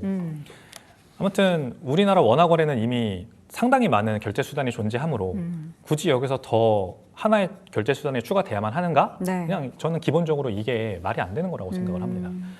원화 스테이블 코인은 그냥 사업자들이 지금 나도 한번 이거를 통해서 사업해서 돈 좀 벌어보자, 이런 내러티브가 더 강하다고 생각하고 실질 소비자에게는 실익이 없다, 이렇게 생각합니다. 정부에서 근데 그걸 또 미루고 있지 않습니까? 달러도 정부- 있는데, 그리고 위안화도 지금 하는데, 엔화도 한다 그러고 다 한다는데 우리 원화도 왜 준비해야 하지 않겠냐 하면서 스테이블코인 관련한 뭐 법안을 만든다든지 하는 움직임이 엄청 활발했다가 지금은 살짝 또 잠잠하긴 하지만, 그러면 결국에는 이 효용성 부분에 생각했을 때는 우리가 그걸 가지고서 국제 거래를 많이 하거나 교역에 있어서 활용을 하게 된다면은 오케이지만 그렇지 않은 상황이기 때문에 이것에 대한 효용성은 좀 생각을 해봐야 한다. 원화가 더 빨라질 수 있다면 달러처럼 원화가 지금은 이제 국제 무대에서 또는 국내 네. 무대에서 안 쓰이지만 그렇죠. 더 빨라질 수 있다면 좋은 겁니다. 그러면 어떻게 해야 될까요? 우리 원화 스테이블 코인이 나왔다면 네. 확 그냥 그 규제를 걷어주면 됩니다. 외국 자본이 원화 스테이블 코인 들어올 때는 자금 출처 묻지 않고, 네. 우리나라 자본이 외국으로 빠져나갈 때도 원화 스테이블 코인 통해서 자금 출처 묻지 않고, 세금도 만약에 원화 스테이블 코인으로 결제해주면 부가세 10%잖아요. 7%로 깎아주자고요. 네. 그러면은 안 시켜도 국가에서 알아서 돈이 들어올 거예요. 근데 그거 없이 그냥 기준과 똑같이 가면서 스테이블 코인으로만 발행한다. 이거는 원화가 빨라지는 효과가 없습니다. 그러므로 효용이 없다라는 거죠. 계절적인 강세장에 대한 이야기를 서두에 해주셨잖아요. 보통 10월이나 연말에 가상자산 시장이 굉장히 좋다라는 이야기를 많이 했어요. 제가 기억하는 그 2017년에 코인 시장, 가상자산 시장은 정말 무서울 만큼 뜨거웠거든요. 그때는 제 주변에 있는 친구들이 다 휴대전화 가지고서 너 리플 샀냐, 비트코인 샀냐, 그 얘기만 엄청 했었던 기억이 나요. 근데 이제 물론 이제 그런 불장을 기대하면은 안 되긴 하겠지만, 어떻게 이번 10월부터 남은 4분기에 있어서의 계절성 오히려 좀 기대하고 계십니까? 기대를 하고 있습니다. 그런 2017년 같은 광풍은 저도 아닐 거라고 네네. 생각해요. 왜냐하면은 비트코인과 이 가상자산 전반적으로 상당히 많이 제도권으로 들어왔기 때문에 지금 뭐 매수 주체도 아직 개인들이 아니고 기업들과 그다음에 기관 투자자들이 주도하고 있는 시장이기 때문에 조금 더 이성적으로 상승장이 펼쳐질 거라고 봅니다. 근데 이제 금 가격이 3,500불, 3,800불까지 지금 갔고 비트코인이 금 가격을 40일을 지금 후행해서 오르는 모습이에요. 결국 10월 1일자로 지금 비트코인이 11만 8,000불까지 올랐기 때문에 그렇다면은 우리가 그동안 금 가격을 70일이나 100일 격차를 두고 올라왔다고 하는 비트코인의 이 상관관계가 더 빨라진 겁니다. 그러므로 응축적으로 가격이 올라갈 수 있는 가능성이 좀 높아졌다고 생각하거든요. 이 4분기 이제 뭐 3개월도 안 남았지만 이 3개월 동안 과거에도 보면은 중반부 지나가면서 급격하게 오른 경우가 많았어요. 네. 그러니까 10월 달 약간 오르고 11월 달 약간 오르고 12월 달 약간 오르는 게 아니라 10월 올랐으면 11월에 더 폭발적으로 오르고 12월에 더 폭발적으로 오르고 아니면 12월부터 먼저 꺼지고 이런 경우들이 많았기 때문에 저는 이 비트코인은 여전히 응축적인 가격 상승이 가능한 자산이라고 생각합니다. 축적. 왜냐면 아직도 덩치가 작아요. 네. 기관 투자자들이 또 돈의 단위가 크지 않습니까? 투자 단위가. 그들이 움직이는 단위에 비해서 가지고 있는 규모가 적다. 그렇습니다. 여기에 이제 개인들의 이런 비이성적인 어떤 투자 매수세까지 들어오면은 그러면 진짜 뭐 엄청나게 또 우리가 예상하지 못하는 그런 비이성적인 그런 장이 찾아올 수도 있어요. 아니요, 대표님 왜 그걸 비이성적이라고 생각하십니까? 굉장히 우리 개인 투자자분들 분석적으로 지금 계절적 강세장에 발을 담그시는 겁니다. 네, 그렇죠. 네. 이제 그런 분석은 당연히 좋다고 생각하고요. 이 개인 투자자들이 아무튼 이 장기적으로 보지 않고 네. 그 기관 투자자들에 비하면은 어. 아무래도 연말만 바라보고 연말 랠리에 네. 한몫 챙겨보겠다. 그렇죠. 그렇게 타이밍을 잡고 들어올 가능성이 크니까 네. 거품이 쌓이죠 이러면 이제. 그래서 포모라는 말이 있지 않습니까? 그 포모가 또 매수세를 부르고 그렇죠. 또 매수세를 부르고. 내 옆 사람이 막 돈 벌고 있는데 내가 없으면 배 아프잖아요. 그렇죠. 그러니까 나도 사는 거거든요. 그래서 그런 걸 2017년에 보셨을 거고 네. 저도 그래서 그때 엄청난 그 광풍을 보면서 이 업계로 들어온 거거든요. 재밌겠다 그러셨군요. 싶어가지고 네. 그런 그 정도는 아니지만 그런 거 비슷한 그거에 준하는 상승장이 저는 연말에 나올 가능성 여전히 있다고 그렇게 생각을 합니다. 만약에 지금 시점에서 신규 진입을 고려한다면 대표님께서 보실 때는 최소한 요 지표나 이런 내용들은 꼭 확인해 보십시오라고 조언을 해주신다면 지표는 글쎄요 장기 투자자와 단기 투자자 둘 다 모두 이 지금 서플라이라는 게 있습니다.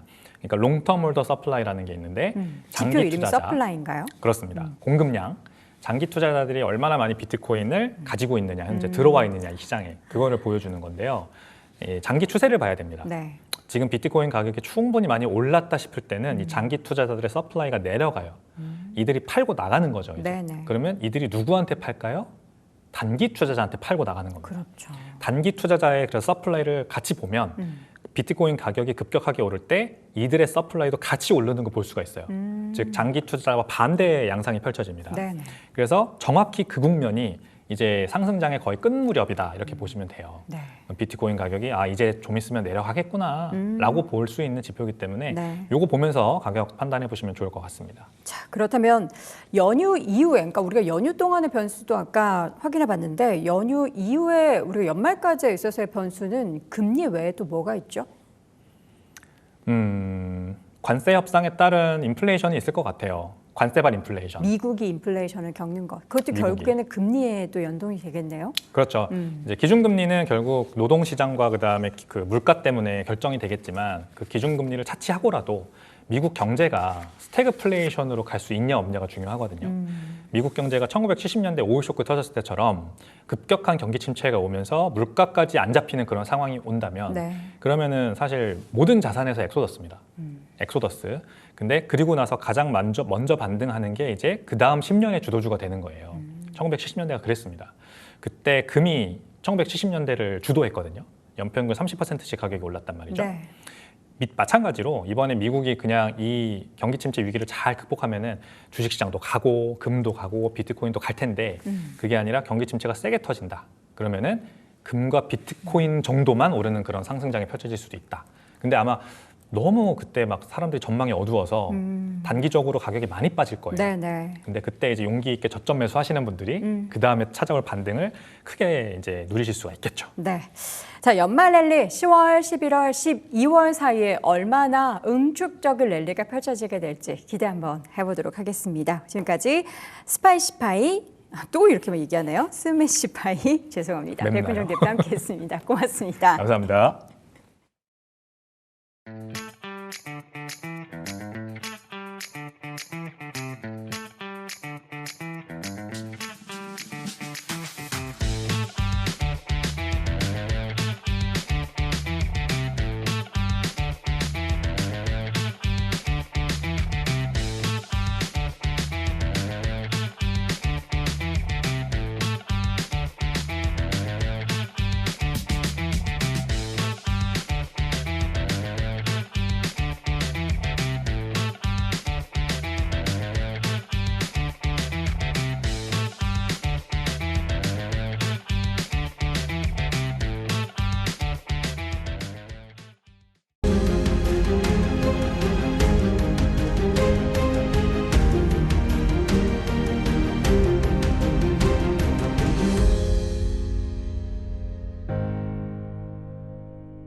네, 서울 미래기업 프로젝트 스타트업 어벤져스 10 함께하고 있습니다.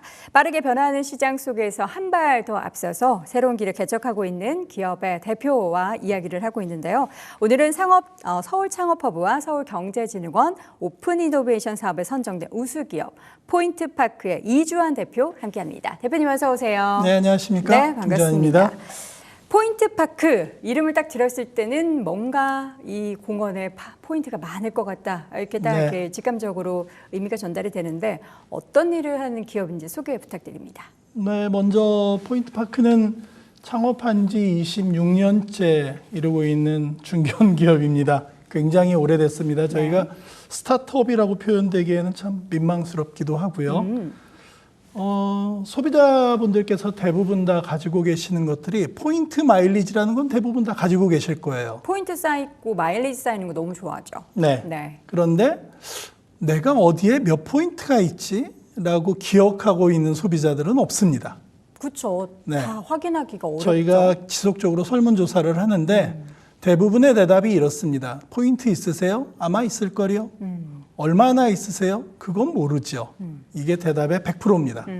저희가 하는 일은 이러한 포인트들을 고객이 한 번에 조회할 수 있게 하고 그 다음에 그거를 한 번에 모아서 쓸 수 있도록 그런 서비스를 제공해주는 회사입니다. 그런데 이건 소비자 관점에서 보면 그렇고요. 사실 저희 내부적인 목표는 저희는 소비자가 보유하고 있는 이런 포인트들을 가지고 고객이 가장 합리적인 소비를 할 수 있도록 추천해주는 그런 서비스를 지향하고 있는 회사입니다. 네, 그럼 구체적으로 한번 이야기를 풀어보도록 하겠습니다. 이 흩어져 있는 카드 포인트 규모를 이거 우리가 어떻게 볼 수 있는 거죠? 이게 보는 관점에 따라서 굉장히 큰 차이가 있는데요. 네. 예를 들어서 통신사에서 제공해주는 포인트들 네. 이런 것들까지 포함하자면은 대한민국의 포인트 규모는 약 5조 연간. 5조. 네. 그렇지만 이렇게 통신사에서 부여하는 포인트들은 그냥 휘발성이라서 고객이 안 쓰면 연말에 전부 다 삭제가 됩니다. 네. 다음에 다시 부여가 되는 거겠죠. 또 항공사에서 주어지는 마일리지 같은 경우는 항공사 안에서밖에 못 쓰겠죠. 네. 그러니까 이런저런 제약들이 좀 있습니다. 그렇지만 그런 제약이 없이 저희 표현으로는 밖에서 버닝이 된다고 하는데 네. 고객이 밖에서 자유롭게 쓸 수 있는 시장 규모는 연간 한 4천억 정도, 4천억 원 정도의 규모가 된다고 보여집니다. 그러면 대표님 그렇게 흩어져 있는 포인트를 이 지금 가지고 계시는 이 앱 상황에서 앱 안에서 뭔가 다른 걸로 이용할 수 있다라는 그런 의미입니까? 그렇죠. 기업들 입장에서 보면은 고객에게 포인트를 줬다는 얘기는 네. 고객이 좀 더 다양하게 그 포인트를 활용할 수 있도록 하고 네. 그 대가로서 자기 제품을 계속적으로 이용해 주기를 원하는 거죠. 그런데 그런 시스템들을 만들기에는 기업들이 굉장히 많은 인원과 비용과 시간이 들어가는 거죠. 그렇죠. 저희 회사가 하는 것들은 그런 것들을 미리 다 만들어서 기업에게 제공을 하는 겁니다. 네. 우리가 이렇게 프로그램을 다 만들어 놨으니 당신의 고객들이 우리 프로그램을 이용할 수 있도록 우리 제휴를 하시죠. 이런 제휴를 통해서 고객들이 저희 사이트에 접근을 해서 보다 많은 포인트의 활용장을 느낄 수 있도록 그렇게 서비스를 만들어주고 있습니다. 그런데 저희가 앱이나 인터넷 사이트에서 이런 걸 하다 보면은 네. 고객 입장에서는 좀 불편한 게 생겨요. 왜냐하면 내가 회원이 아닌 곳에 또 회원 가입을 해야 된다는 거죠. 그렇죠. 그래서 그런 불편을 없애기 위해서 저희들은 우리 회원이 아니어도 좋으니 그냥 저희한테 인증만 받고 포인트를 쓰세요라고 프로그램을 만들어 놨습니다. 네. 여기서 인증을 받는 이유는 그 포인트 남이 쓰면 안 되거든요. 그래서 저희는 인증이라는 절차는 꼭 지키고 있습니다. 네. 그러면 지금 사용되지 않은 미사용 포인트에 있어서의 실제 사용의 전환율이 어떻게 좀 높나요? 예전에는 굉장히 포인트 사용률이 낮았거든요. 네. 50% 미만 그랬었습니다. 그냥 다 사라지는 포인트가 훨씬 그렇죠, 많군요. 그렇죠. 그게 사라진다는 것이 사실은 그 회사의 수익으로 잡힌다는 거죠. 예, 그랬습니다만 지금은 신용카드사 기준으로 봤을 때 약 95% 정도 이상이 소진이 됩니다. 뭔가로 사용을 하는 거죠? 뭔가로 사용을 하는 거죠. 저도 되게 야무지게 잘 쓰거든요. 네, 그게 이제 예를 들어서 식당에 갔을 때 포인트로 결제하실래요? 이런 식으로 사용하시고 네. 또는 어쩔 때는 전화가 와서 포인트가 몇 점 남아 있으신데 이걸로 뭐 사시겠어요? 이렇게도 쓰시고요.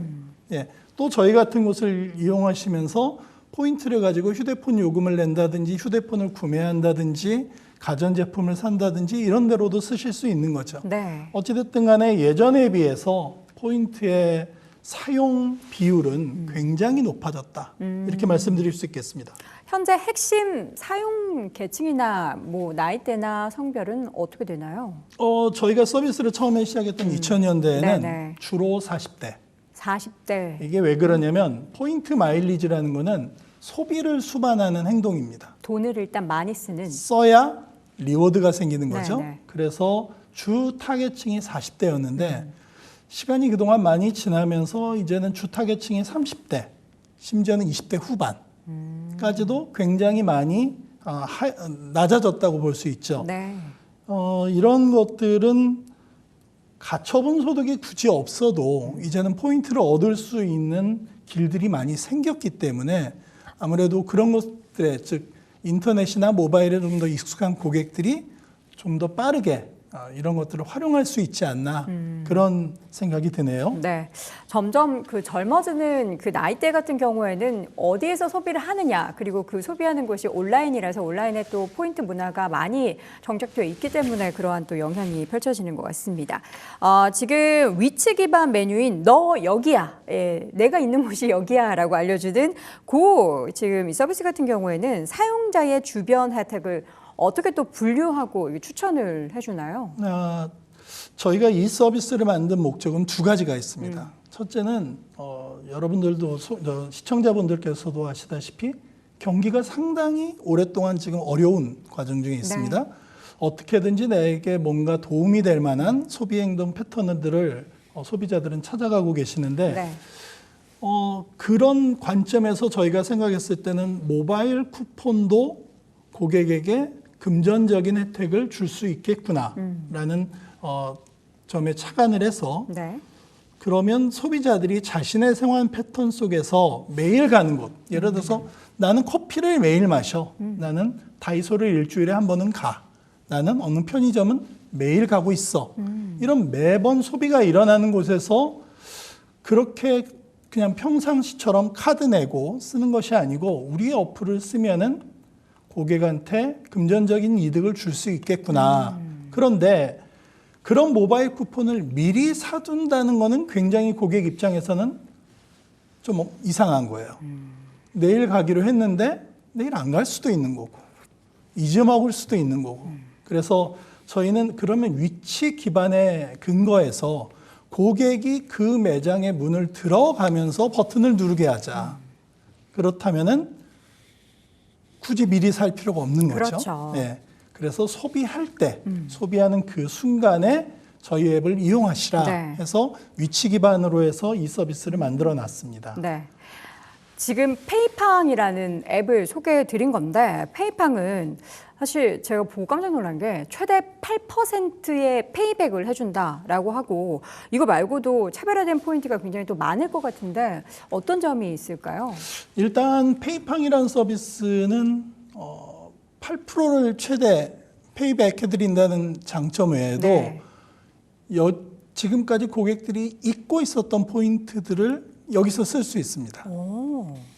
그러니까, 내가 가지고 있는 다른 포인트를 모아서 네. 이 안에서 쓸 수 있다라는 그렇죠. 거군요. 네. 지금까지는 잊고 있었던 근데 그건 분명히 고객 자산이거든요. 그렇죠. 고객의 자산 잊고 있었는데 이걸 한 번에 다 보여줍니다.